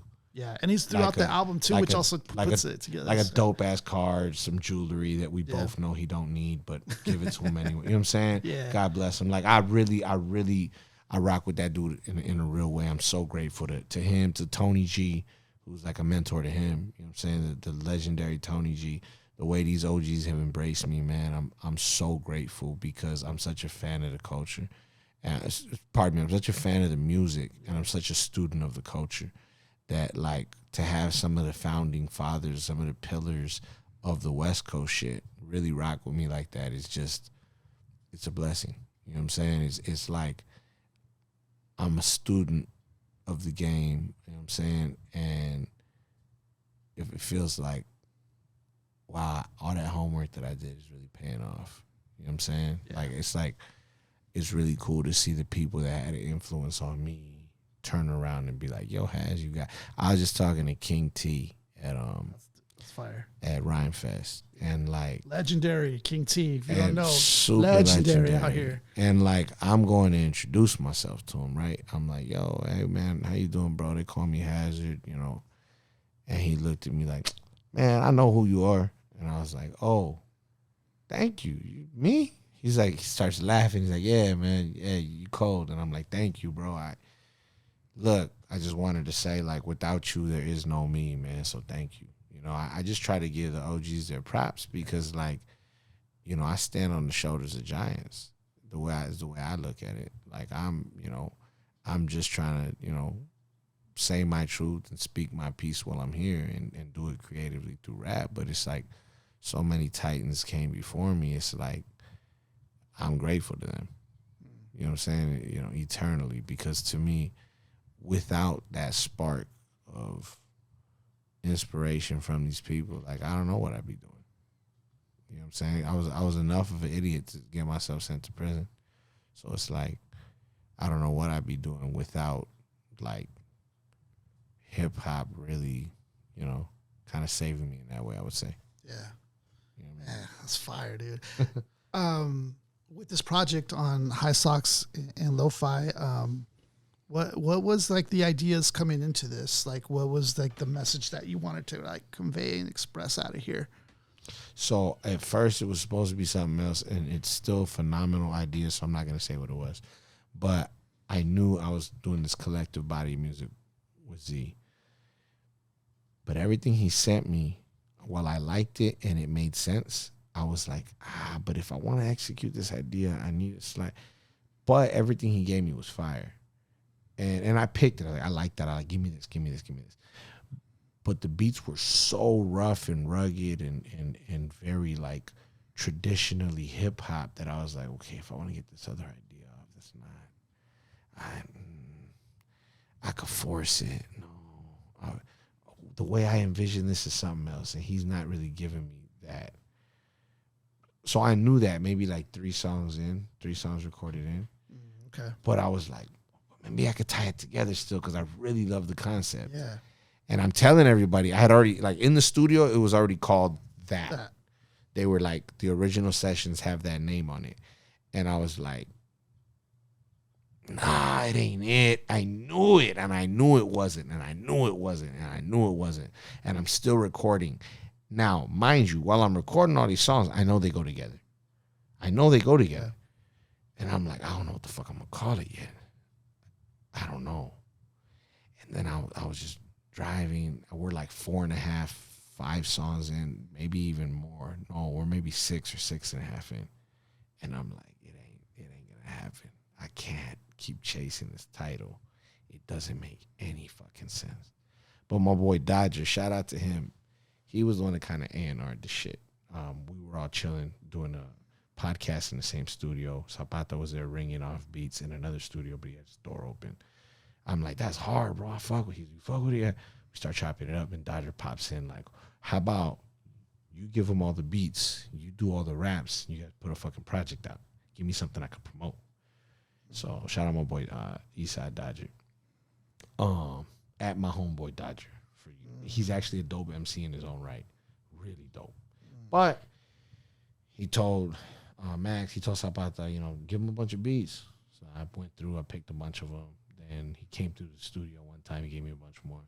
Went to New York, I came back, we started recording. We're 6.5 songs in, and I'm chasing this title, I'm chasing this concept, and nothing is working. Is it just because like the soundscape, it wasn't the right sound that you were looking for? Yeah, I was just like, So then finally one day I'm like, okay, well, what is it? It's some gangster shit. Okay, cool. And I had been wanting to do another project, and I was like, well, I could call it that. And this was the project that I was supposed to put out with my boy Urban, the one that never came out. God bless him. I love my dude. We had wanted to do one and call it Boom Baps and Gangster Raps. And I was like, it fits. And I was like, nah, but if I do that, I gotta do it with him. I can't do it with somebody else, Yeah. So I was like, plus, nah, because I teased that forever. Nah, we're not doing that. And it would be cold. Like, I was just like, nah, that was our thing. Like, nah. Yeah. But let me think of something that could describe that. It's some gangster shit, but it's not. It's gritty. The beats sound kind of hard, man. They're rough and they're rugged and they're like perfectly imperfect. Like they got just a touch of, all right. all right. And then I literally just was some gangster shit, high socks, and then it hit me like, oh, high socks and lo-fi. And already the dichotomy of high, low, like all that already. And I was just like, this is perfect. This is fucking. I already knew, like, I had already imagined the cover. It was like, I'm just gonna get some socks, pull them high as fuck, and we're gonna take this picture. I knew that from the jump. The whole shit, man. Like, I knew it. Like, I knew it from the fucking jump. I knew it. Oh, this is it. Yeah, I came in like, I'm changing the name of the project, and they looked at me like, we're 6.5 songs in, and they were thinking I was gonna give them like a 5-6 song EP. We're 6.5 in, and I'm talking about changing the name of the project. They're like, Hazard, put a button on this shit. What are you doing, bro? And I was like, nah, I'm telling you, we're gonna watch. Don't trip. Watch. So I finished the other half of the song that day. We had 7 songs done, 8, and I did like 8.5. I needed a hook, or I needed to change a hook, and then I needed a hook on another thing. So my boy Danny Zeke goes on a song called Tall Can Two Step. I had to go get his vocals for Tall Can Two Step, and then I went and got vocals for, it's the 2 features actually. I had a hook on Thoughts and Prayers. I had a hook, and then I pulled it off, and I got my boy Jameson James on that, on Thoughts and Prayers. And then I was like, yeah, this is it. And then it went into mixing, and that took for fucking ever. It was a whole bunch of, but yeah. And I knew I had it. Like, I knew it. I was like, high socks and lo-fi, this is perfect. Then I had the project, and then I told Julio, like, yo, I got this thing. I'd love to get like a drop from you. Julio was like, all right, I can do it. Brought him to the studio. I started playing them records, and he man, God bless that man. He goes, yo, Haz, I was gonna do it just because I fuck with you, but I didn't know it was gonna be this hard. Like, I want to be involved. And then he like hosted the whole thing. Yeah. Put him all the way through it. The first voice you hear on it, the last voice you hear on it. He's all the way through. He's like on the intro to me 2-3. That's what makes it special, because like he's in there intermixed in the middle. I think midway. I think I heard him. Like, and I like that, because that to me told me, oh yeah, he really does fuck with them. Not that he just like jumped on the beginning, like, he really stayed around for it. Like, that's he was excited. He liked it. So we went through the whole project, and we kind of mapped out what it ended up becoming. I think we switched maybe like 2-3 records, but for the most part, we mapped that out that day. Like, the day he did all his drops, then he came back in, he did some cuts for me. He did scratches on 87 Baby, and he did scratches on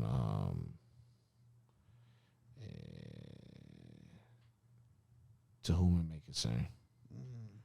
Yeah, he did scratches on To Whom It May Concern. He did scratches on 87 Baby. Since you're speaking of To Whom It May Concern, this one's a dope one, and I just highlighted some of the lyrics out there for those who don't know. This is dope. This is for that little homie with a lot of heart. And then I don't know what you're saying here. Is it Thule on the tip? Oh, just for the little homie with a lot of heart. Thule on his hip is enough to tear the block apart. That barrel barks sounds like a haka start. And a haka start, what did you mean by that, haka start? Do you know what a haka is? I don't think I do, no. It's like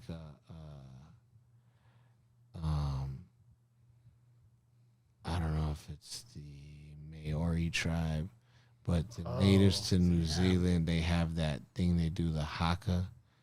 And they do like, there's like a warrior one. There's one they do for like funerals. There's one they do for marriages. A lot of island people do them. Wow. They do them in Hawaii too. I was at a Hawaiian wedding. They did one.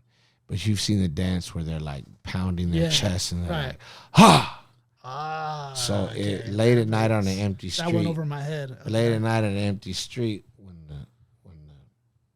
a gun goes off, to me it sounds like it's very sudden and violent. It's like a bark, right? Like a gunshot you weren't expecting, a dog barking at the fence you weren't expecting, has the same energy, right? And then the barrel bark sounds like a haka start, so when you in the dark, right, you hear it, and it's almost, there's the crack of that bullet, but there's also that And so that was That went over my head, bro. Wow. Okay. I get it. I be rapping. Yeah.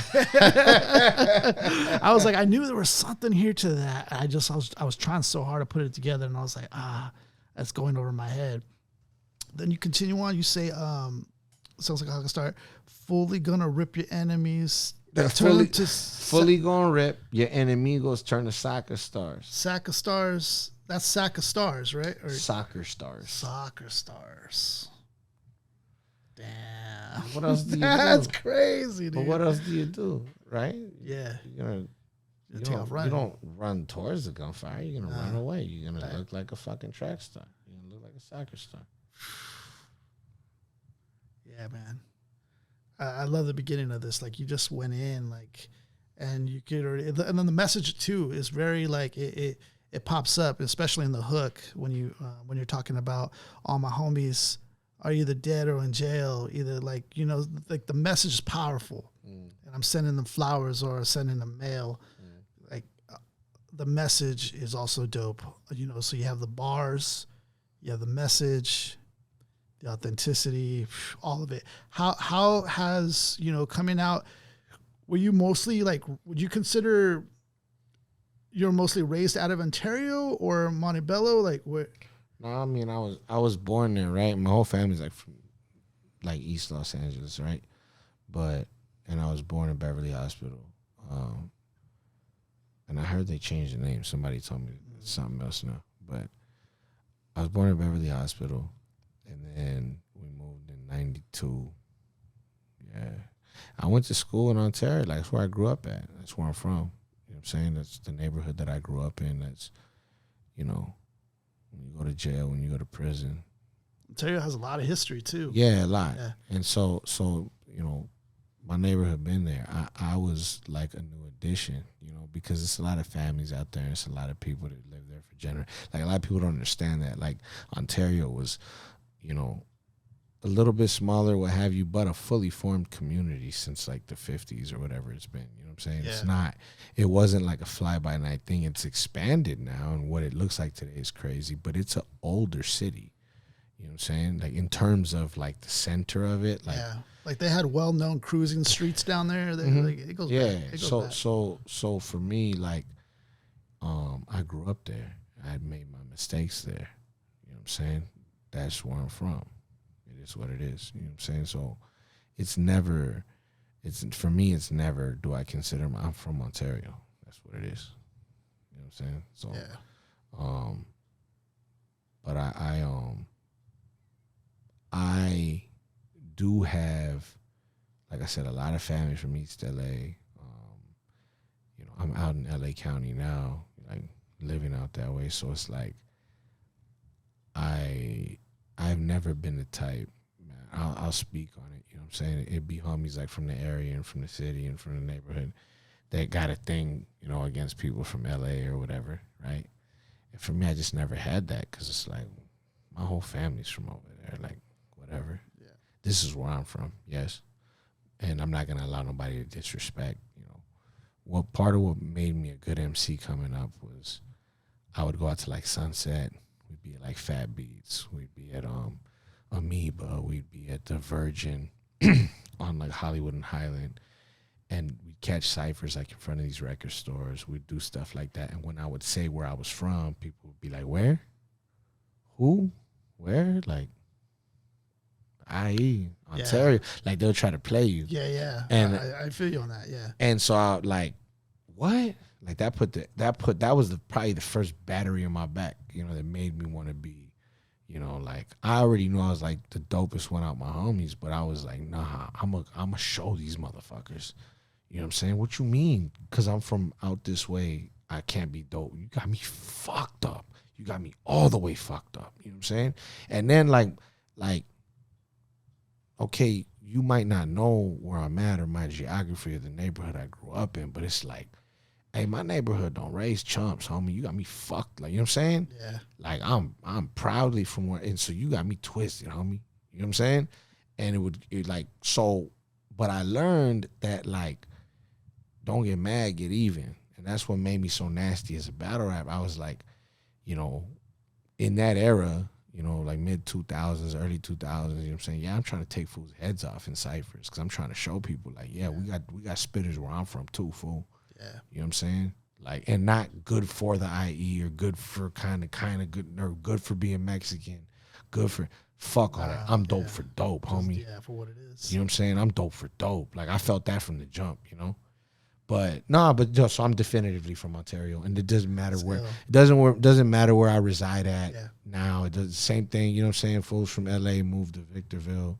You know what I'm saying? They're still from LA, right? And this, like, I really love the fact that we're getting more artists too coming out of the area over here. Like that to me is ill. I mean, a bunch of people just decided to do for themselves and not try to take acceptance or try to grab acceptance from somebody. Just do for themselves, and they built it. Yeah. You got 60 East. Shout out my own boy 60 East. You know what I'm saying?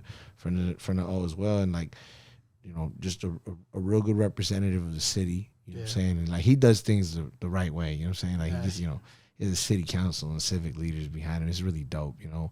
But shout out 60. It's dope to see him, you know, do what he's done with the Hop Fest and everything. Like, is it Thop Fest or the Hop? Because somebody told me it's pronounced. I've always heard Thop Fest. I've heard Thop Fest too. That's what I've always heard. That's what I've heard. But somebody's like, no, it's actually and it's been bothering me since. But I hear everybody say Thop Fest. So I think the general consensus. The thing that 60 East does and has done and has built is just amazing, incredible. Tip my cap to him. You know, see like Noah James get on his grind and just go out on the road and go do his thing and chase his bread. To see a dude like Cam Archer, you know what I'm saying? A real talented dude. We just had him here yesterday. Oh, fire. Yeah. Triz, you know, is another one that's talented. You know, Doggy Style is kind of like probably the one that's had more recent, you know, a little more mainstream look as far as having some Snoop and all that. But, you know, shout out to him. And I don't know Doggy Style, and I've met Triz like at a show in passing. I don't know him, but they're dope though. He's a dope person too. You know what I'm saying? And they're doing their thing, and so like salute to them. You know, I wherever I go, I try to definitely, you know, fly the flag and let them know about, you know, we got talent as well. Yeah, man. You know what I'm saying? And so I just try to fly that flag no matter what. And you know, whether it's collaborations with local brands like Make Skate Ontario, they've been great. You know, and we're pretty much in a partnership at this point. The way we're doing stuff. Sick. It's a blessing. It's been shout out to Brian from Make Skate, man. Y'all go to Make Skate Ontario on Francis. Tell them Hazard sent you. We got 40-ounce Fridays caps. I'm wearing one of the hats, but it's not the one. It's not mine. But we got the let me see if I bust it out. My bad. Let me see what I got in here. You have like a store too that they go to? Yeah, there's a Shopify. Right now the stuff's on the Make Skate site, but to anybody, and you could blur this out if you need to. No, all right, but to anybody that you can blur this is out. Wondering I get why you say how I feel, you know what I'm saying? Nah, we'll let it ride. But yeah, get your yeah. You know what? I think you did a verse or a record actually, or a freestyle. You could correct me in Rhyme Fest. Pertaining to that, how did you feel the? So that was it was just I just did a cappella, the first verse to Modern Day Slavery. Oh, okay. And it was intentional because I wrote Modern Day Slavery in 2013, 14. Yeah, and how relevant is it? And it's disgusting. And so it broke my heart when I thought about how relevant it was. Yeah, super relevant. And I was like, that's why I need to do it. Yeah. And shout out my boy Nathan over at Rhyme Fest. He was so pissed off, I guess, because they were trying to cut me short.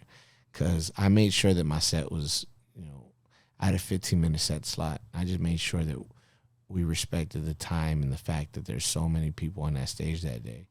And I made sure that my set ran like 12 minutes and like 40 seconds. And I said, because at the end, I'm going to put on the Fuck Ice shirt. And because you're on the stage, you know, so many rappers are going to be there. Like, and so this is cool to say what you want to say. And I'm going to do it. Yeah. And I wanted enough time to make sure that was done. And so, cause shit is crazy, bro. To just pull up, they wanted to turn my mic off, but I guess the DJ was like, "You better not." Look what he did. Like had they cut my mic off, it would have looked really bad. Cause you know what I'm saying? Cause the shirt and the flag and everything. So, But I was under my time, was my thing. Was like, bro, it's my time. You told me I had 15. I'm at 13 and a half minutes right now, tops. Right. Don't cut my mic, bro. You know what I'm saying? So I made sure that I left that time so that I could do that at the end. Yeah. And the homies are like, what are you going to do at the end? I'm like, watch. And then I told them like the day of, I was like, I'm going to do, oh, that's going to go off. Yeah, that's dope. So I did. But yeah, I'm going to just always speak where I feel like I need to. I'm never the type to try to just jump on every single public event that happens, every piece of news that happens. Fuck that. Like, that's corny to me. But if I see something and I feel like it's just historically unjust and it's not cool and it's affecting people that look like me and it's affecting people that, you know, that could be me, like, nah, bro, I'm not going to sit quietly while that happens. You know what I'm saying? And, like, you know, it's crazy. I would rather take a stand and let people know where I stand with certain stuff, and I would rather, you know, lose a fair weather fan, you know what I'm saying, than it'd be wishy-washy or to have people that can't speak out going through something, and I didn't even have the balls to speak up. All I'm doing is saying something. Like, it ain't fucking heroic. Really, really. I'm not having to die. I have papers. You know what I'm saying? I was born here. Like, that's a blessing I have, right? I just hit the genetic lotto. That's all that is. I was just born on the right side of a fucking imaginary line. Because they're even trying to change that now. Yeah, and I was just born on the right side of an imaginary line, bro. That's it. This is all of our people's, like, native land. You know what I'm saying? Right. I was just born on the quote-unquote right side of a fucking imaginary line in the sand. And so for me to speak out and highlight, like, an injustice, it's not that brave. I don't gotta worry. I don't gotta walk down the street and worry if some mass dudes in an unmarked van are gonna snatch me up. I don't worry about that. As a matter of fact, like, I wish they the fucking lawsuit, bro. Yeah, imagine. You know what I'm saying? Like, I fucking wish you would. Man. You know what I'm saying? But, like, I'm just, you know what I'm saying? You know, but it's just like, I feel like speaking up is the least I could do. You know, it's not, I'm not going to sit here and make some grand, like, look at me, like, you know, wow, I'm such a freedom fighter. Like, bro, I'm just a rapper. But if I feel like because of rap and its historic precedent of, like, being, you know, CNN for the hood, like, I feel like I'm a part of that for sure. Yeah. And I feel like I need to speak on things in a responsible way if my community's being affected. Yeah. You know what I'm saying? What a way to, I mean, that was at what was that taking place at? It was Torch at the Coliseum. Coliseum, that's right. Yeah. That's a dope venue even to just have the aesthetics of that spot. Yeah. You know? I'm proud that I got to do that. Yeah. You know, I'm proud that I got to, on that stage, do that. I know some people were mad. I got told something after, but fuck them. Yeah. Sometimes you got to do, you know, that's why I appreciate guys like ODB. You know, sometimes you just got to break through that and, like, do what's in there, what's in the gut. Yeah. I saw you chatted up with why am I forgetting his name right now? Man, there were some dope people there though. You chatted up with somebody from Psycho Realm. I forgot his name right now. Sig Jackin, man. I'm a big fan of that dude. Like, can you just talk about a little bit of that, like, interaction with him? Yeah, he followed me and shared some of my stuff maybe a few months ago. I guess I came up on his radar, and then I just hit him like, hey, bro, what you and your brother did, you know. Yeah, legendary stuff. Is so important, and thank you. Yeah. And then he hit me back. Just very gracious, very very gracious. And then when I met him in person at Rhymefest, I was like, I went to introduce myself, and he's like, great to meet you in person, bro. Like, he wasn't on no funny shit like, who? Oh yeah, you're that guy. Yeah, no, he knew exactly who I was. Right. Didn't try to play me at all. Like, very respectful dude. And his thing was like, great to actually meet you, bro. Like, you know, I love what you're doing. You know, keep going. You know, he's very encouraging. We traded information. Very, very, very good dude. Yeah, Stone Garden was my shit back in the day, man. Bro, it's just like creatively, everything like that, amazing. But, like, you could just see his character. Yeah. Like the way he spoke to me, I appreciated that. So it's really cool when you meet people like that and they're, like, even doper in person. Yeah. You know what I'm saying? Like Yeah. you like, oh, that's a solid motherfucker right there. Like salute, bro. Salute. Yeah. You know what I'm saying? So shout out Sleek Jack, man. Yeah, that's fire, man. Yeah. I really love that. Going back to your album on High Socks and Lowfi, there was a track we kind of briefly talked about. Yeah, Thoughts and Prayers. Mm-hmm. Yeah, I really like that one a lot. It kind of felt like this, like, I don't know, like this blues kind of feeling, like, you know, that you're rapping through. I highlighted some lines in here too. So Yeah, go ahead. for Thoughts and Prayers, I was in the studio and I got a text that the homie had passed away. And I literally was like, I'm sitting there trying to be, I'm trying to be creative that day, and we're just blowing through trees, and I'm just in my feelings. And then it was just like thoughts and prayers over text. I be chain smoking Lanyards just to cope with the stress. Like, Yeah.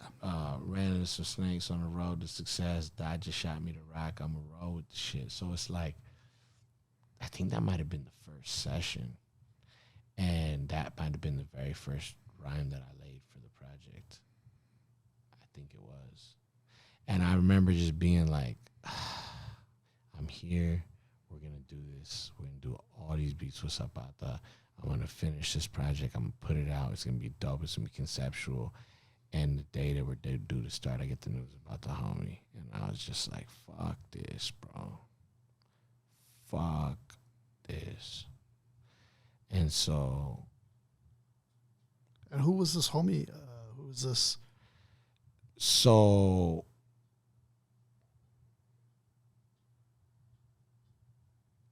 You don't have to go all deep into it. Yeah. So. It was my I'm trying to make sure that I have this right because I lost two people back to back, but I think for Thoughts and Prayers I was going through it because I don't think it was because I said this at a show and then I thought about it and I was like, I don't actually think that that's accurate, but I lost two people back to back or within a month of each other. I remember, but my boy Vision. He was a really dope battle MC out here, from Riverside and shit.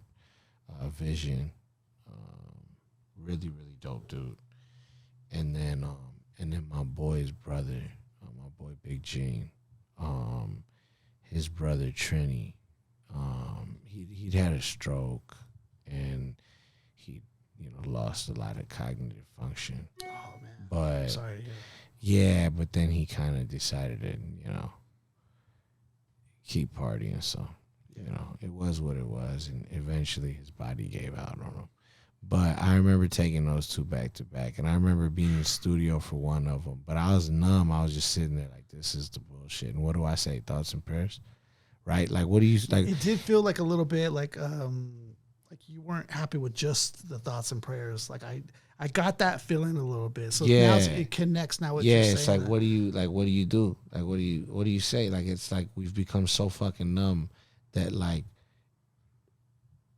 we see people get killed on the internet every day. We see what I'm saying? We see fucked up shit and we're just exposed to it and people become numb. Just prayers for and parents it's or just, whatever. and it's just thoughts and prayers. Right. And I thought in that moment, I'm like, there ain't a thought or a prayer that's worth the fuck right now that's gonna bring my boy back. And there ain't a thought or a prayer in the world that's gonna make this not suck for me. I just gotta deal with it. And then I just went in the booth. You know what I'm saying? That's how that came out, Thoughts and Prayers. That was the beginning. That was actually the first thing I recorded for High Socks and Lowfi. I love the bar you were saying in there. I think you said, that's how I keep my hunger. Like I'm fresh up out the pen, but I'm best without the pen.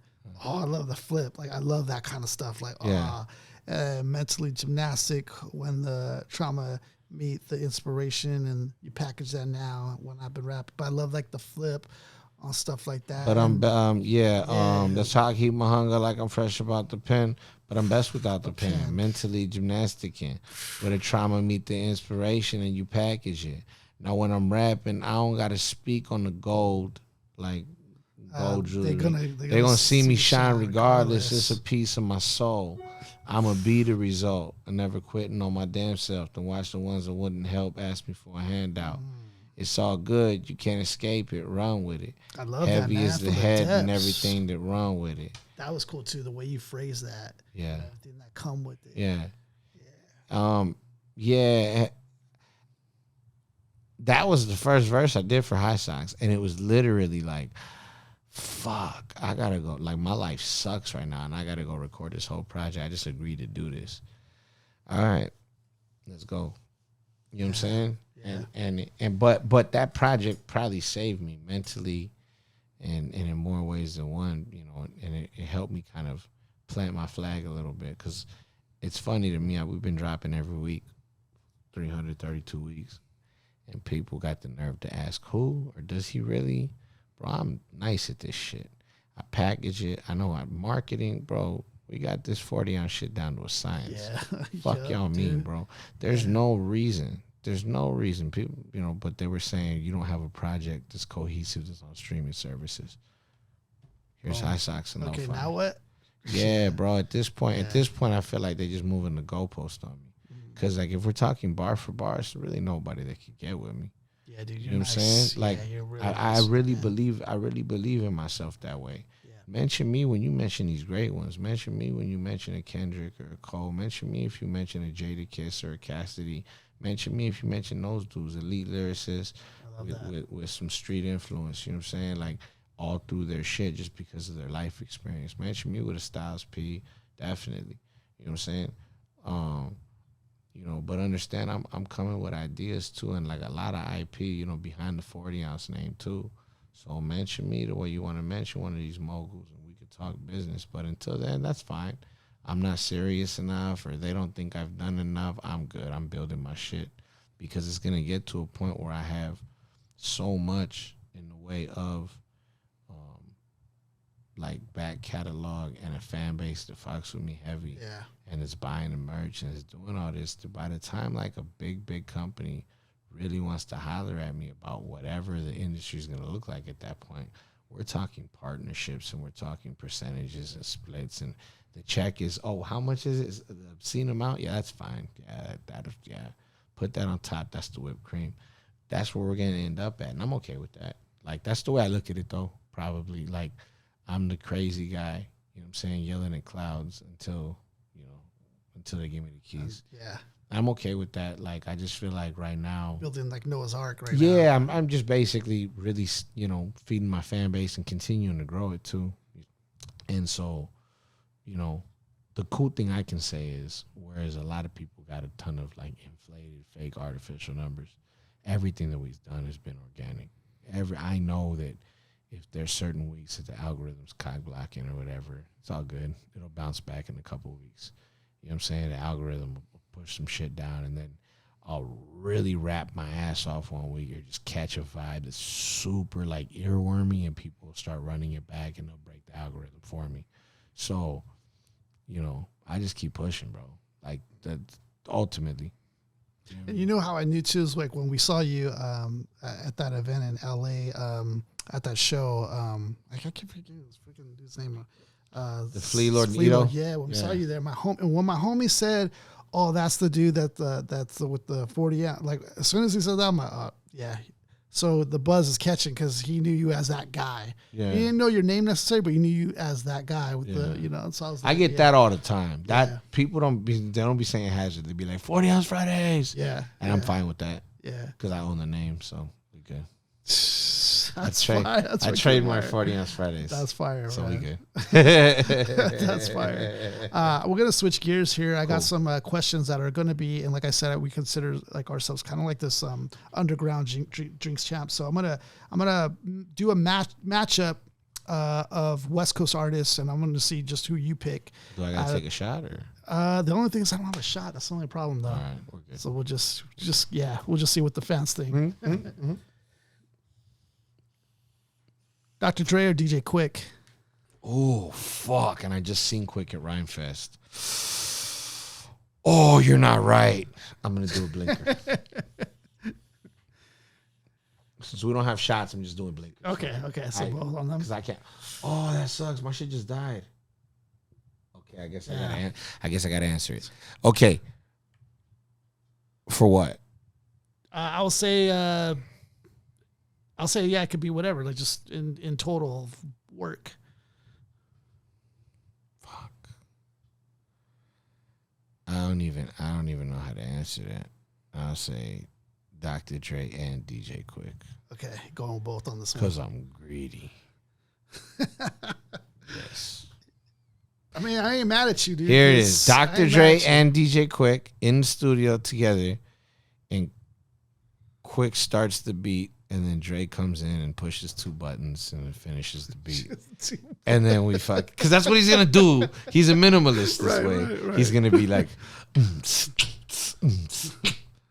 hell yeah. And he's going to walk out. And then I'm going to go in the booth and I'm going to say something. He's going to peek his head and be like, that's it right there. That's how you, so I say Dr. Dre and DJ Quick. I can totally see that. You know what I'm saying? Dr. Dre and DJ Quick, damn it. This one's another tough one. All right. At least I think so, but maybe it might not be tough for you. Ice Cube or Snoop Dogg?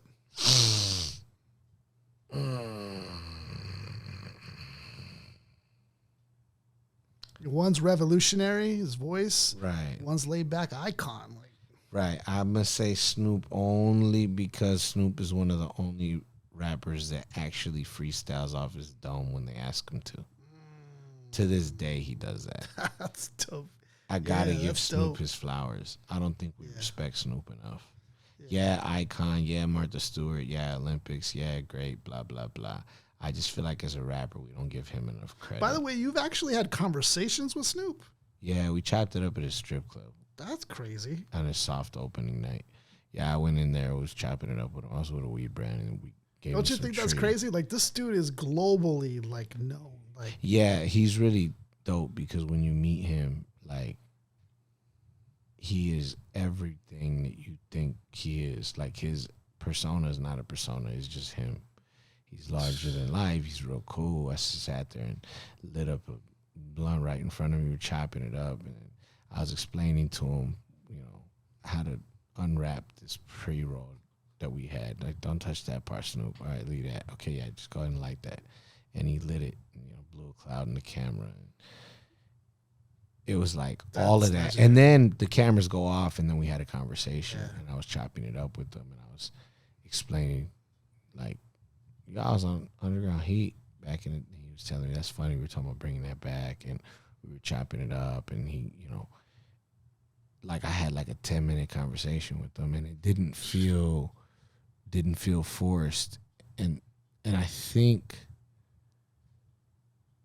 I might have talked to him, and then, hey, by the way, I'm here with this brand. They want to give you a gift. Can we, you know, yeah, no problem. And I brought him over, gave it to him, and then that's how it happened. So I had a whole conversation. Then the camera comes out. We do that. Then, you know, whatever. But he was just cool, man. He was just he was like real, like he understands who he is, and he knows that people expect him to be that when they meet him, and he's like totally okay with it. Like he's completely comfortable being that star. You know what I'm saying? He's just like real relaxed. Yeah. It's not like, you know, you hear about like you'll meet certain Hollywood actors or whatever, and that they're kind of standoffish or a little bit whatever, you know. And the lesson I took from him was that, like, I was like, you know what, I gotta be better about if I meet supporters and whatnot, making them feel welcome, because I could have like a fuck you face sometimes. So I learned, like, when I get off stage, like, I do my best after a set to, like, if anybody wants to holler at me or talk to me, I do my best to have, like, just a conversation. You know what I'm saying? Even if it's 2-3 minutes real quick. Yeah, that's how I met HAZERD, you know, of actually being at your shows. Yeah. Your shows. And I really leaned into that after that night with Snoop, because I was like, man, he made me a grown ass man. He made me feel like that. Like, there's power in that. That's crazy. Saying? So I think it was a blessing. That conversation was, because I don't even think he realizes, like, you know, I was so intentional after that about like making sure that I give people, you know, as much of that as I can. You're never gonna bat 1,000. Someone's gonna catch you on a bad day, right? Yeah. But the way I look at it is like my notoriety is small enough to where like it's not gonna happen that often. So if it happens, you be fucking grateful. At this point, it's not gonna happen often enough to where, oh my God, again. Like, nah, it's still cool. It's a great feeling. Like, it makes me feel awesome. Yeah. So when I meet people, I try to let them know that. Like, thank you, fuck with my stuff, bro. Thank you, bro. I appreciate it. And I genuinely mean that. Yeah. Because that shit keeps me going. I was fixing a flat tire the other day. I went to the tire shop and I park, hop out, and I'm like, fuck, I gotta get this shit patched. I was really upset because I was like, this is a brand new tire. So like, I went and got it, did the whole little patch in it and everything. Got it right. But while I'm there, dude walks up like, yo, Ontario. And I turned, and we were far away from home. So I'm like, he goes, oh shit, I knew that was you. What's up, bro? I'm a big fan. And he walked up, we started chopping it up, maybe for like 3-4 minutes. And then he's like, all right, man, I'll leave you alone. I'm like, no, you good, bro. You know, have a good one, you know. And he kind of, he dipped out. He was waiting on his tires or whatever. But I was like, damn, that's cool. Like, that was, you know what I'm saying? Yeah. And so for me, like, in that moment, I was genuinely, like, chopping it up with him and actually excited to meet a supporter because, you know, not only that, you know, we're grown men. So it took something for him to like not have no kind of weird ego or nothing and be like, I'm gonna go fuck it, let me fan out. You know, like, let me go tell this fool I fuck with this shit. Yeah. I think it's him. Is that him? Yeah, it's him. You know what I'm saying? Yeah. For him to do, I know he had that thought process. Yeah. So it's like, thank you, bro. You know what I'm saying? I appreciate you. You know what I'm saying? Thank you, miss. Thank you, ma'am. I tried my hardest to be as gracious and respectful as I can be and just kind of reciprocate that energy. You know what I'm saying? Like, you fuck with me, well, I fuck with you because you fuck with me. How about that? Thank you. You know what I'm saying? Yeah.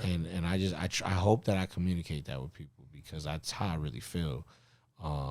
But I just realized meeting Snoop that I need for people to know that the way I felt like after chopping it up, that was cool. So I was like, see, stupid, it don't cost you nothing to do that.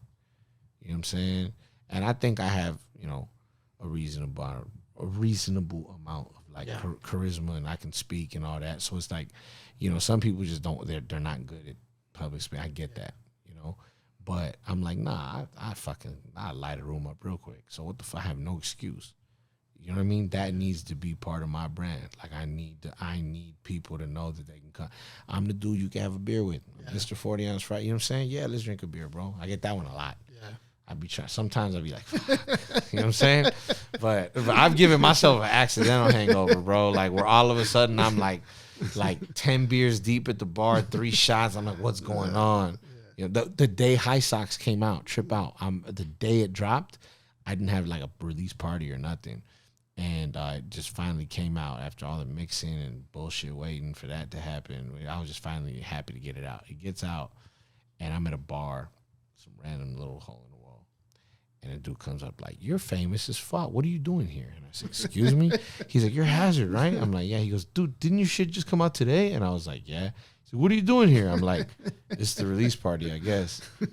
They didn't let me pay for another drink that night. Wow. I was like, it's the release party, I guess. And they got me fucked up the night that High Socks came out. Wow. If I'm lying, I'm dying. God strike me dead. Wow. That was crazy. So yeah, we were somewhere out in the valley. But shout out to those dudes, man. They would not let me pay for a drink. That's some legendary stuff. That was a really cool. That was when I felt like everything was kind of like lining up. Like, okay, yeah, you're where you're supposed to be at. You're doing what you're supposed to be doing. Like, you know what I'm saying? Yeah. I had literally like a handful of fans in this random ass bar that maybe fits 100 people.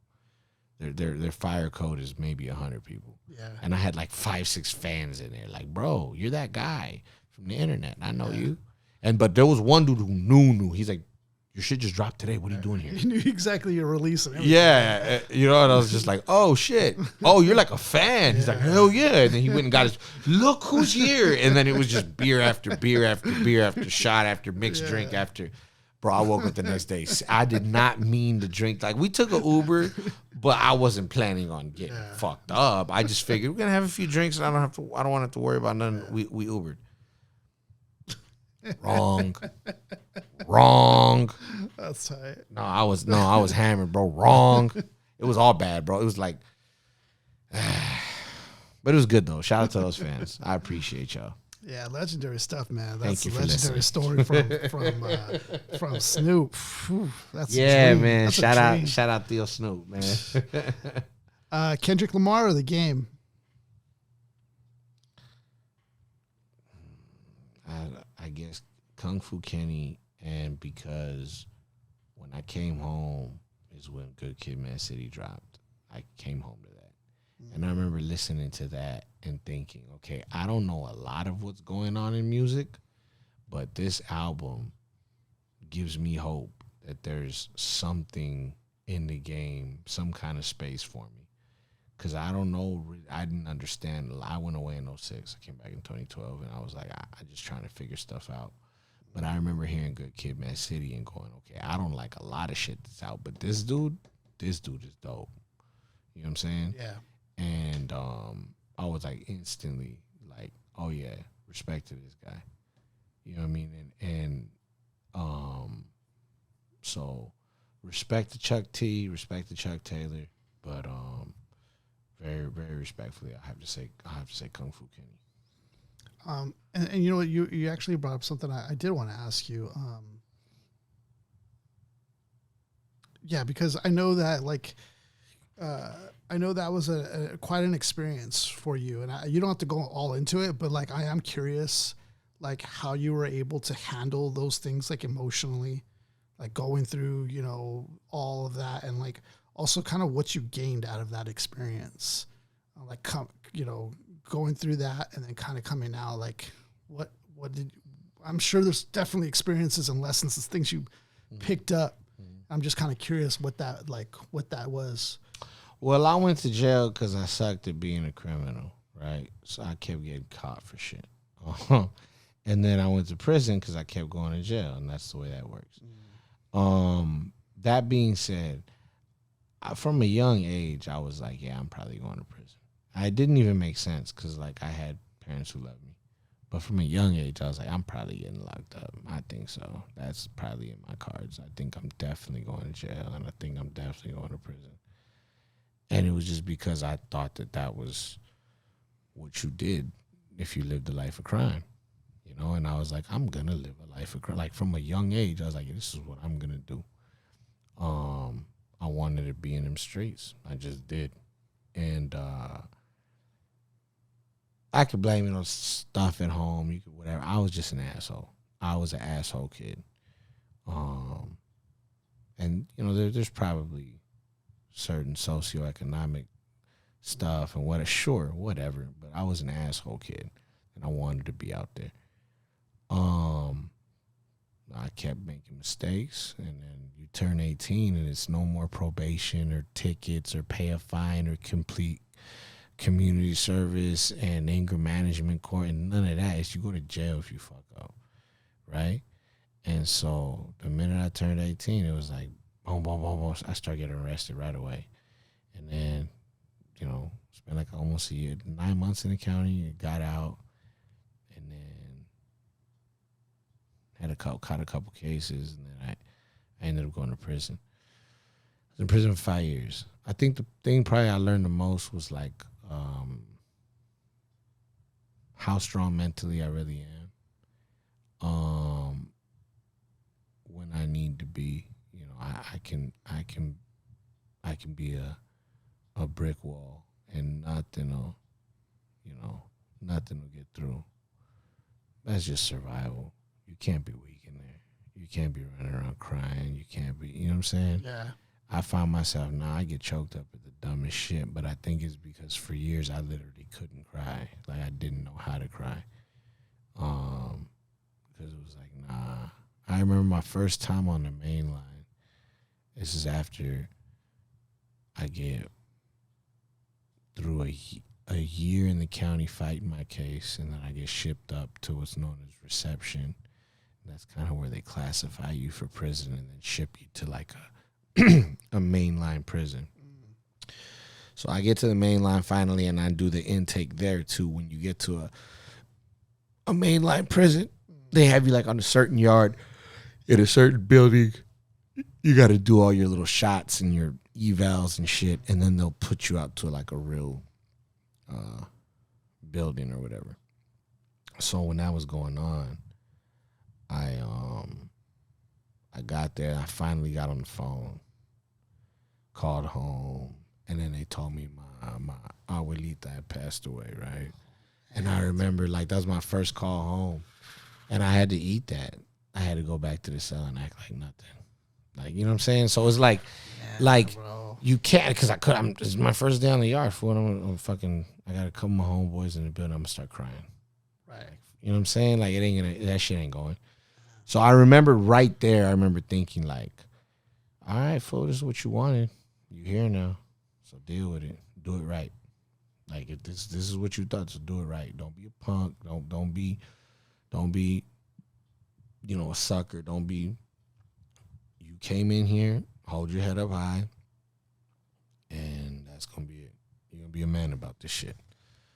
You know, and so I did. But I mean, like, it definitely, you know, for a long time, it definitely gave me certain issues with just like trusting that things will be okay. You know what I'm saying? Give me, you know, a lot of things. I'm like, anytime anything's going good, I'm like, I'm ready for some fuck shit. You know what I'm saying? Like things have been too good. I can feel it coming, you know? But, you know, it's did people know you rapping there? Like, did they know you? Oh yeah, I was rapping. But I hated that shit too though, because I was sensitive about it because I was young, you know, just kind of insecure. Yeah. Hey, homie, I ain't just a fucking rapper, homie. I'm a gangster. Like, you gonna be fucking, you know what I'm saying? That bullshit, you know? Stupid. But yeah, and people knew me for rhyming. People knew I was nice with it. Yeah, absolutely. Yeah. Shit was cool.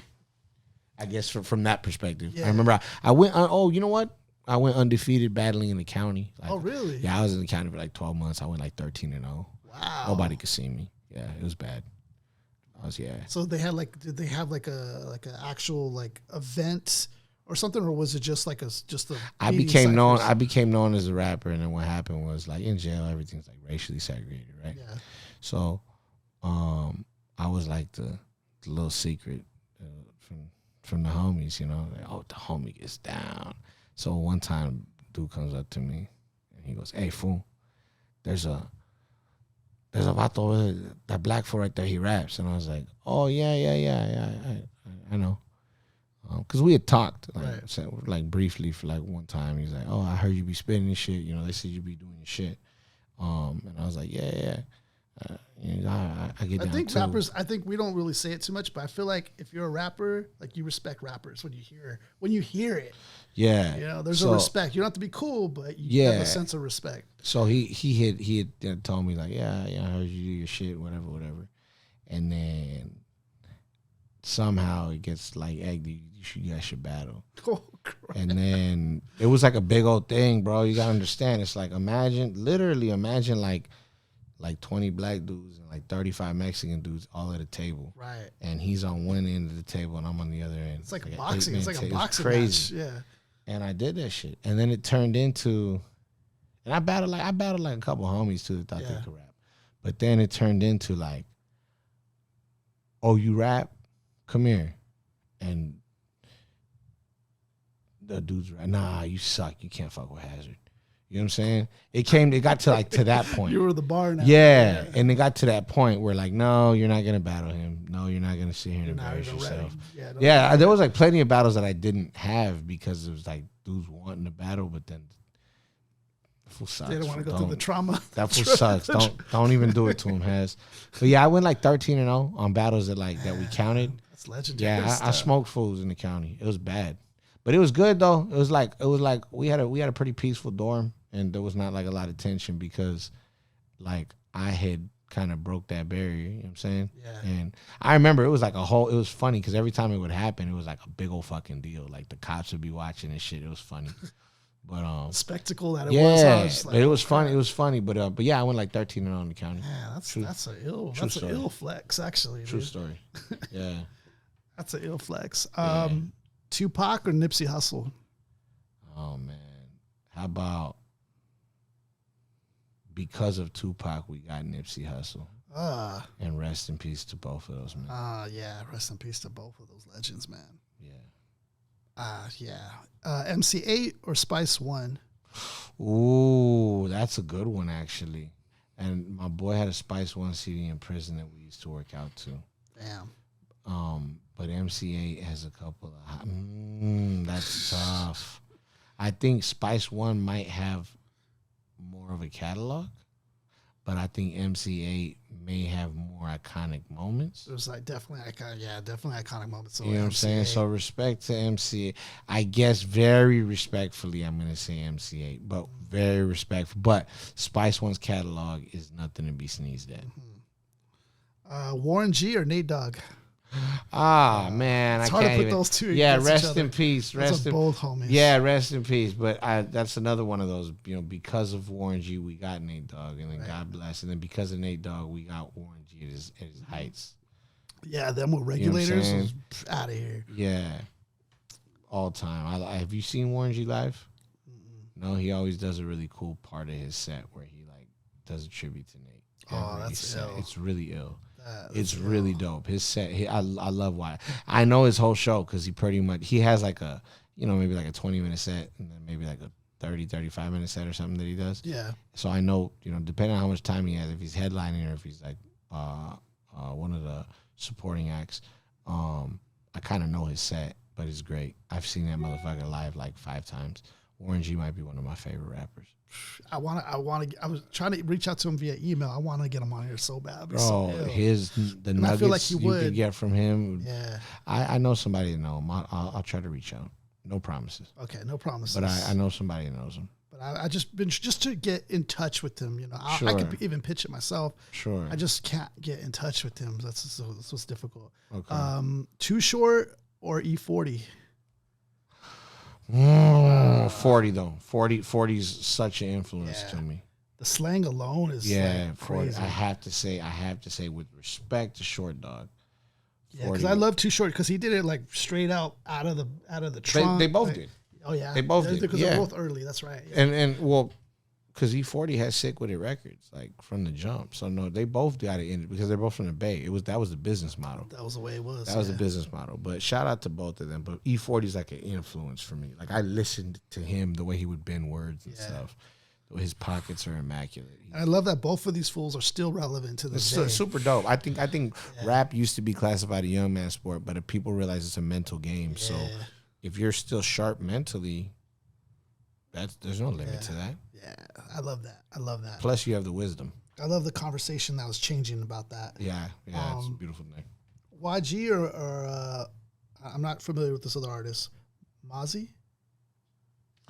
Ooh, Mozzie's.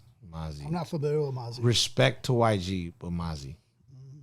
Yeah, Mozzie. Why Mozzie? Really, you don't know Mozzie, huh? I got. Yeah, you gotta go listen. You gotta go listen. I gotta put myself. He's from I believe he's from Sacramento. I believe he's from Sacramento, but he just has a real. When I first heard him, I was confused because to me he sounds like a super LA rapper. Like the way he talks, the way he raps. Sometimes he sounds like a super LA ass rapper, like very much so, super from the coast, very much like it. But he's dope. I don't know, man. His vocal tone is ill. He be having very colorful imagery in his rhymes. He does the gangster shit, but with like some intelligence to it. Shout out Mozzie, man. He's super dope. Like I said, love his vocal tone. Shout out to Mozzie. This next one's gonna be kind of crazy. I'm interested in where you go here. Razkaz or Crooked Eye? Crooked Eye. Crooked Eye. Gives Crooked Eye the edge. Well, I mean, like he was the first person I ever seen do a weekly thing. Right? Oh, really? I didn't even know Hip Hop Weekly. He did it a long time ago. I remember reading about it in prison.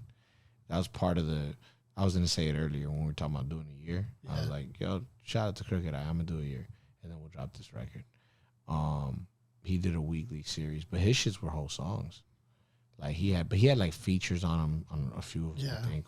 But he dropped 52 songs in a year. Crooked Eye is crazy. And then the banner was called Hip Hop Weekly, and he did that shit for 52 weeks.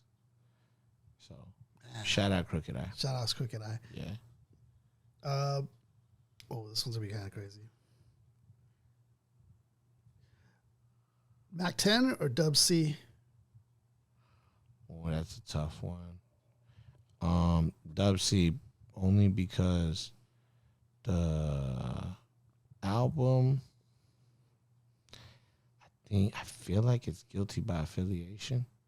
It's a Dub C solo album, and I had that in prison. And we would sit there and listen to it and work out to it, and I remember like, yo, this is hard. So Dub C. Dub C on that one. Yeah. Dom Kennedy or Larry June? Dom Kennedy. That's a decent comparison. But Dom Kennedy, I just feel like Dom Kennedy had that style mastered a long time ago. You know what I'm saying? If you listen to Dom, you can listen to Dom Kennedy from 2012, 13. And it sounds like that wavy shit. Yeah, smooth, cool. And if you go listen to Larry June at the same time, he's on a whole different wave. He didn't sound like that at all, at that time, at all, completely different. Like I was shocked. Somebody showed me some early stuff from him, and he figured it out. He arrived where his sound is now. It's really polished, and he figured out what works for him. But his early stuff didn't sound like that at all, at all. These two artists I'm not, actually one of them I am, but Problem or J-Rock? Oh man, they're both like dope. Shout out to Problem. Problem I think does like a little more in production and stuff like that, but J-Rock is dope, and I actually got to meet him. I want to meet him, pardon me. Like I know one of his cousins.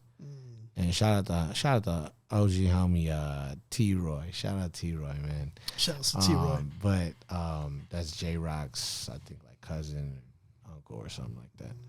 But I really rock with what J-Rock did to kind of usher in the new wave of the West Coast, because a lot of people forget he was TDE, and he was the first artist on TDE. Like Kendrick was his hype man. Yeah, that's what's kind of crazy. I think the way that J-Rock has been so like gracious to play his role, is just fire. Kind of like Steph Curry letting Kevin Durant come in and So respect to him for that. Yeah, I don't know. That's a tough one. I got to respect to both those gentlemen because I like what Problem does like on the production side. I think it's cool. But respect to J-Rock for kicking that door in when they weren't really playing a lot of West Coast stuff. So you're going with J-Rock? I just say salute to both of those guys, but yeah, I'll say yes. I'll say yes only on the edge that J-Rock was flying the flag when nobody was really getting any play out. Oh yeah, so respect to him for that. Ab Soul or Blue? Man, I just met Blue the other day, so I just got to go off the fact that I don't know Ab Soul, but I did meet Blue, and he was such a cool dude, and we chopped it up real cool. Shout out to Blue. Yeah, I was just on set with him 2 days ago. I was shooting a video. Yeah, I was helping my boy Mark 40 over at DMT Media Bros. I was helping him. He was shooting a video for Blue and an artist out of New York. So, yeah, man, that was dope. That was a dope experience. That was a real dope experience. Shout out to Blue. Exhibit or Be Real? Damn, you're asking the tough ones. I think that Exhibit is a huge artistic influence for me. I feel like watching Be Real do the pivot that he's done with Be Real TV and the Dr. Green Thumb branding is aspirational, right? So both of them. I feel like they're both big influences. I can't pick one out of those at all. Yeah, that was a good matchup. I like that Yeah, one. stylistically though, there's a lot. Two different styles, but both unique. Yeah. And stylistically, I do take a lot of stuff musically from X for sure. You know, he's one of the ones for me. Yeah. Yeah. This one's interesting. We're going females here. Debrat or Lady of Rage? Ah, man. Lady of Rage was killing it when Doggy Style came out. And what I will say is that verse, she had the hardest verse off that new Dog Pound album. Did you hear about that shit? I don't think I heard that one. She murdered it. Oh, Shout out Lady Rage. Wow. And Debrat had a moment too. Nah, but Lady Rage just killed something. Oh, like just recently. killed something. Oh, I didn't know off that. the new, yeah. Oh shit. Okay. Yeah, Snoop dropped something on the new Death Row. I think it's like a Doggy Style I got project. listen to that. Okay. I didn't know that. No, it was a Dog Pound project. Like Corrupt on it, Daz was on it. Oh, Lady of Rage is on it. Lady of Rage murdered that shit. Speaking of Daz, MC Ren or Daz Dillinger? Daz. Because production wise, it's not even close. Like he's produced so much like iconic shit. Yeah. I heard that Ain't No Fun. I heard that was... That was mostly him. But yeah. I guess Dre brought it home. Yeah. It's one of those situations. Yeah. That's ill though. Cam or King T? West Coast Cam or King T? Yeah. King T. King T was so, but he's the one that put on Exhibit. King T is just like, he's like the godfather of the West Coast sound, in my opinion. Yeah, dude. King T. You ever heard his unreleased Aftermath album? I don't think I have. Go listen to I listened to his early stuff though. Go listen to the unreleased Aftermath album. He has a whole album with Dre that never came out. Oh shit, I didn't know that. Go listen to that. That's crazy. It's hard.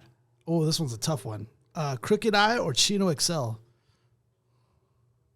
I think you're gonna say Crooked Eye. Well, I said Crooked Eye before. It was Crooked Eye against Razkaz. I don't know, man. Rest in peace to Chino XL. I got to meet him. He was such. You met him too? Yeah, he was so cool.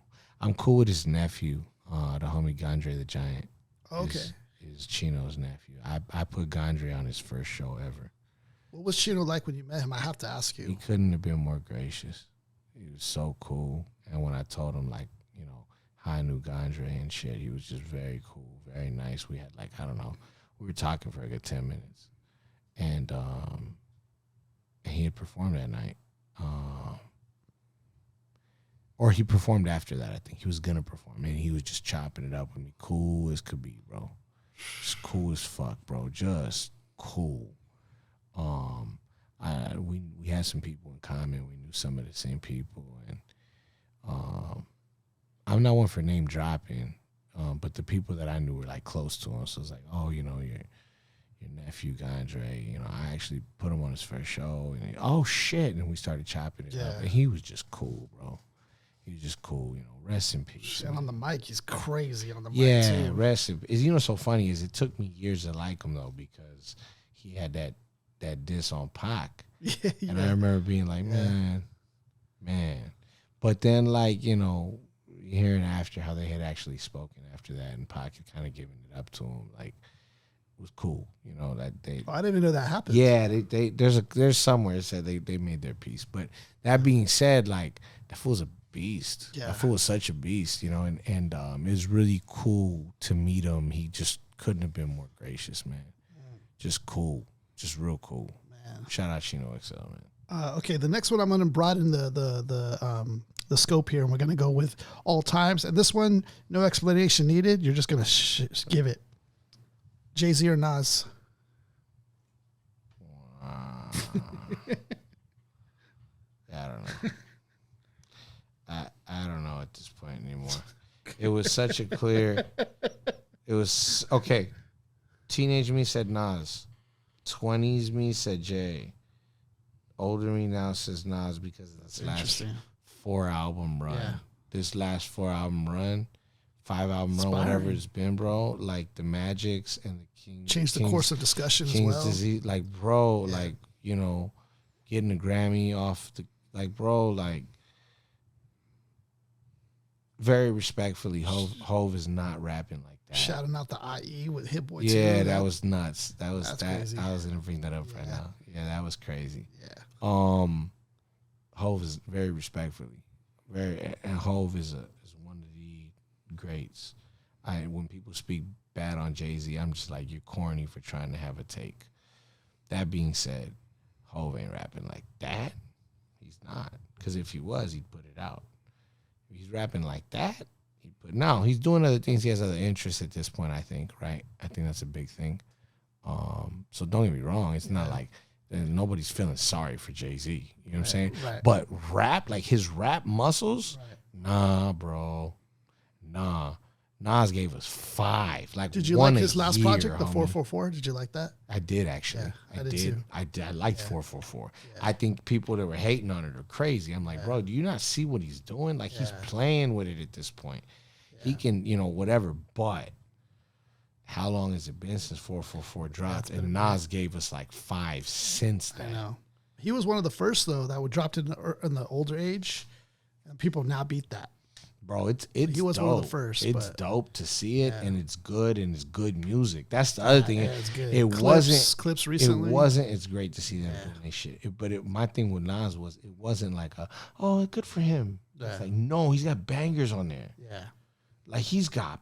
Bro, he's like, I'm listening. Like, you're gonna go back to this. I already knew. Listen to him. Like, this is gonna be studied. Like when I heard Spicy, when I heard that record, right, the split with 5EO and ASAP Ferg. Yeah. Like I just heard, I'm like, oh, he's current. Yeah. And so starting to do trap beats, it's pissing people off. Like it's dope though. Like he's killing shit, and so like I love it. And so shout out to him. Like Hove ain't rapping like that right now, and I say that humbly. And I don't like I'm not sitting here. I'm not one. I'm sure you would love him to prove you wrong. Yeah. Prove me wrong. Fuck me, but prove me wrong. Hell yeah. Who the fuck am I? But prove me wrong. I would love that. I'd be excited about that. That would make me excited. But when I heard 444, I was like, ooh, do y'all not see what he's doing? Fuck y'all if you don't like this. This is hard. Yeah. But it's been almost. It's been a minute now. 10 years. Time almost. flies, yeah. You know what I'm saying? It happens quick. 8 years or something like that. Since gone by. So it's just like, that's my only thing. But, you know what I'm saying? Like, but yeah, I just got to say the way Nasir Jones is rapping at this point gives me like genuine, like it genuinely makes me excited. Yeah. And I'm like, where could I be in 10 years? What would I sound like? As opposed to, fuck, do I want to rap? No, what could I sound like? Because Nas is the golden child. Like, I know. Rap, he's the golden child. So you see him move, like, oh, okay. When he was 12, he went to hell for snuffing Jesus. Iconic bar. He'll always hear that till the day he dies. He's gonna hear that line. I love that. I love that. Biggie, Rakim. Oh, I guess Biggie only because everything changes after Rakim, though. That's the only thing. Everything changes because of Rakim. But I feel like, fuck, that's hard. But I feel like Biggie was fully actualized of what you could do with that kind of style. You know what I'm saying? Rakim changed it. He's the archetype for multi-syllabic rapping. But Biggie showed. It was on the big stage. If you took a little bit of bounce to it and did this and this, look what it could be. You know what I'm saying? Yeah. So it was all a dream. Yeah, it's just so iconic, right? He's just such a huge personality. It's just, there's a whole bunch that, but Rakim is, Rakim Allah, the God MC I got, you know what I'm saying? I ain't no joke. Yeah. Could get a slap for letter this. And all that, whatever, you know what I'm saying? Yeah. Like, even that project too. Well, look, bro, respect. Okay, let's go down the list. Big Pun or Fat Joe? Pun. Common or Talib Kweli? Common. Mos Def or Lupe Fiasco? Ooh, that's a good one. Food and Liquor. Mos Def has some. That's tough. I think that Lupe might have a beat technically. I can see that. I think Lupe might be technically the better, but Mos is just so iconic. That's the thing about him, though. But I feel like I would want my respect, and I feel like I gotta give it where it's due. So Lupe. Black Thought or Elzai? Black Thought. MF Doom or Aesop Rock? Well, that's a good matchup. Yeah, but Doom, spell it in all caps. Big L or Fabulous? Oh, That's an interesting one. Yeah, they're two different. Okay, so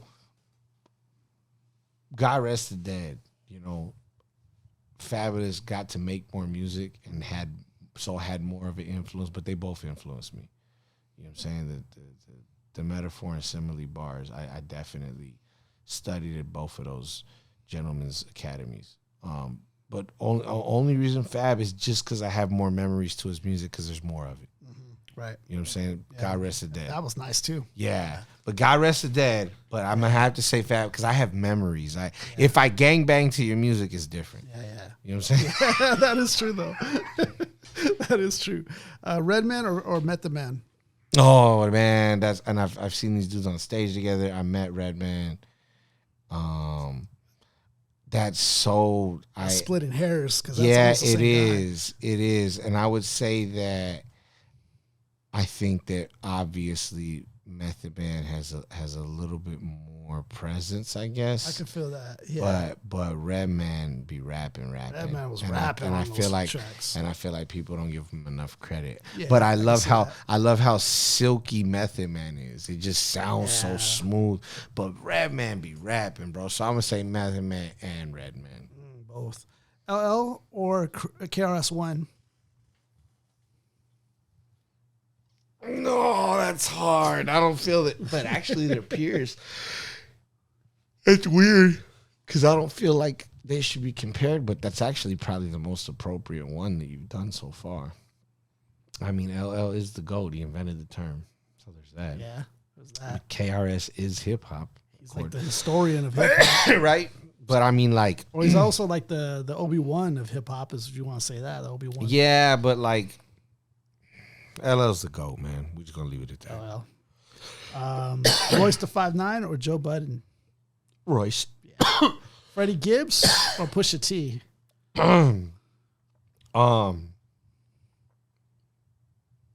Although Joe Budden's Mood Music series is great.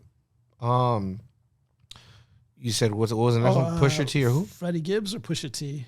Oh man, that one's hard, man. Pusha T because them dudes really had an influence on me, man. Push and Malice, or yeah. Push. Benny the Butcher or Conway the Machine? Oh, that's splitting hairs. Shout out Conway. We were just at Rhyme Fest and he was over there. I'm gonna very respectfully say Benny the Butcher. Ooh. Very respectfully. Styles P or Jadakiss? Oh man, that's hard, but I'm a very respectfully say Jada, but respectfully. Like that one's tough because Styles actually, I got a lot of game from watching Styles do what he does. But Jadakiss might be my standard for the slow flow. You know what I'm saying? Yeah. I don't know. You can't mess with Jadakiss, man. So respectfully, Jada, but like shout out to the whole D Block and the Locks. I when I was growing up, I knew them as D Block. I didn't really know them as the Locks because by the time you gotta understand, the Locks is what? 97, 98. Yeah, early, yeah. I'm 10, 11. Right, we're young. And so I remember D Block. Like when they did that run, when they rebranded as D, like I was all in. You know what I'm saying? Yeah. So yeah, that's huge influence for me. Huge influence. I had to go back and see the Lock shit. Once I understood, like, oh, D Block's okay. You know what I'm saying? Same too. You know what I'm saying? But yeah. R.A. the Rugged Man or Cannabis? I guess Cannabis. I guess so. But shout out R.A. Yeah, shout out R.A. Yeah, that's a tough one. I don't know. Were you big on Cannabis when he first came out? There was a point where I remember listening to Cannabis like this is hip hop at its highest form, Yeah. Yeah. But there was a lot of people in that boat too. Yeah, I was like, oh my god, this is amazing. So I got to give him that credit. I do because I was never listening to R.A. like that. Yeah, where it was like an influence on me. I can't sit here in front. Yeah, for Cannabis, that was. Yeah, there was a time for sure. Murs or Slug? Oh atmosphere. man. Murs has been big out here Yeah, too. I know Murs. I guess Murs. Cool G Rap or Big Daddy Kane?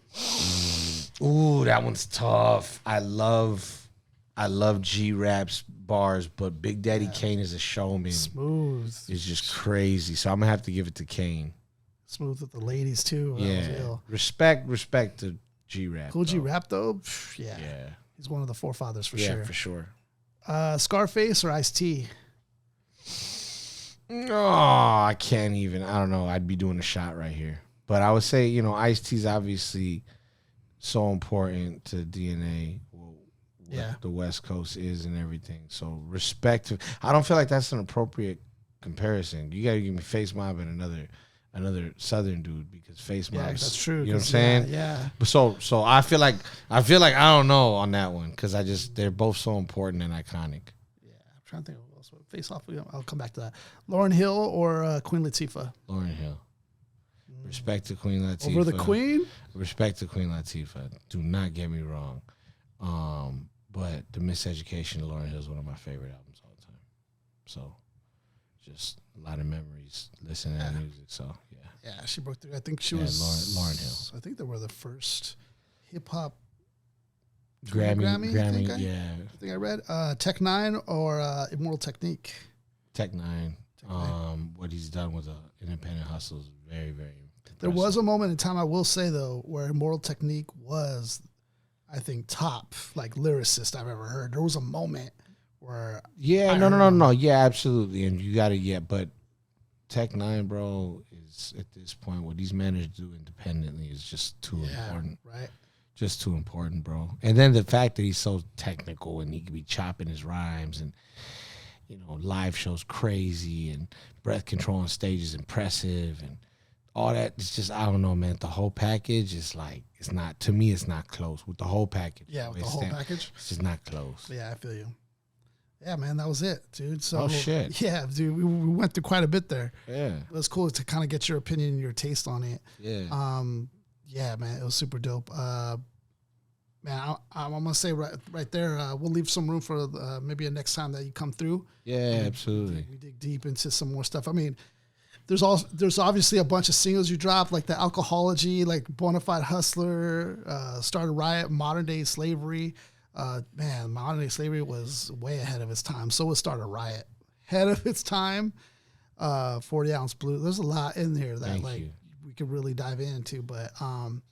Yeah, just would you mind letting people know, Hazard, where people can go to get your stuff or get your music or like follow you or check you out? Yeah, you know, what your stuff at, on most platforms at I'm a Hazard. That's the letter I, the letter M, the letter A, HAZERD. Every single Friday on my IG account, we drop 40 Ounce Fridays. YouTube, Hazard TV with a 3, HAZ3RD TV, Hazard TV with a 3 on YouTube. TikTok's the same as Instagram. Hazard on all your streaming platforms, HAZERD. What's next? I got a joint with Yellow Hill coming. I feel pretty good about that one. And then a bunch of shit I'm working on. A lot. I gotta lock in. I gotta knock out a bunch of stuff here. Single out right now. Better Days. Hazard and Danny's Ego. Really proud of that joint. We also have Shut Up, Dodger, and Hazard. I'm proud of both of those records. I got so much music, bro. Like, I could drop something once a week the rest of the year and not run through what I have, like, easily. I could probably drop once a week for next year of, like, songs. Yeah. And not run out. I've been cooking, bro, for a while. I got a gang of records. You already have an idea for the next album? I didn't get to ask you that. Yeah, I got a couple. I got two ideas. The one that I didn't get to execute last time, I still really want to do that. And then also the other one that I've been dancing around doing for a minute, but I'm gonna do it.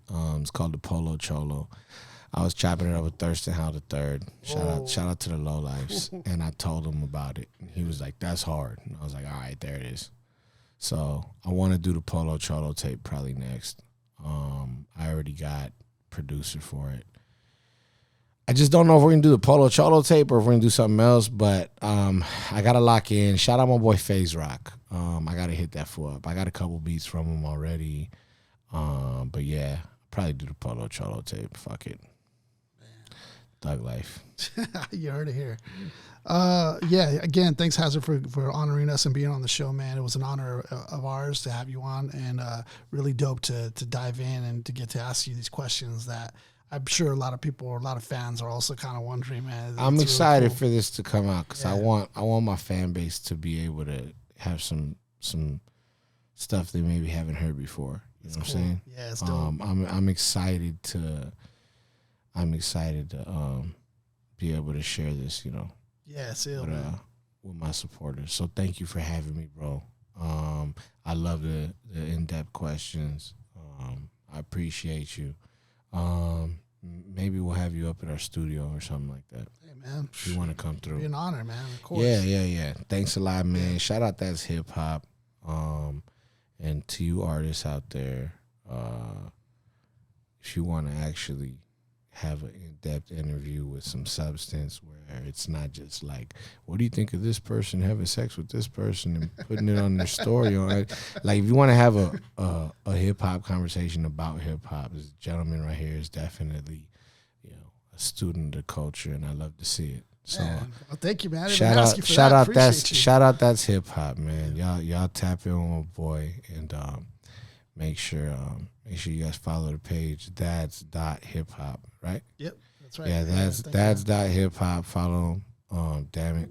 And like I said, what drew me to you guys in the first place was the in-depth conversations you guys are having about rap stuff. I can't stand it. Most rap podcasts are just gossip podcasts.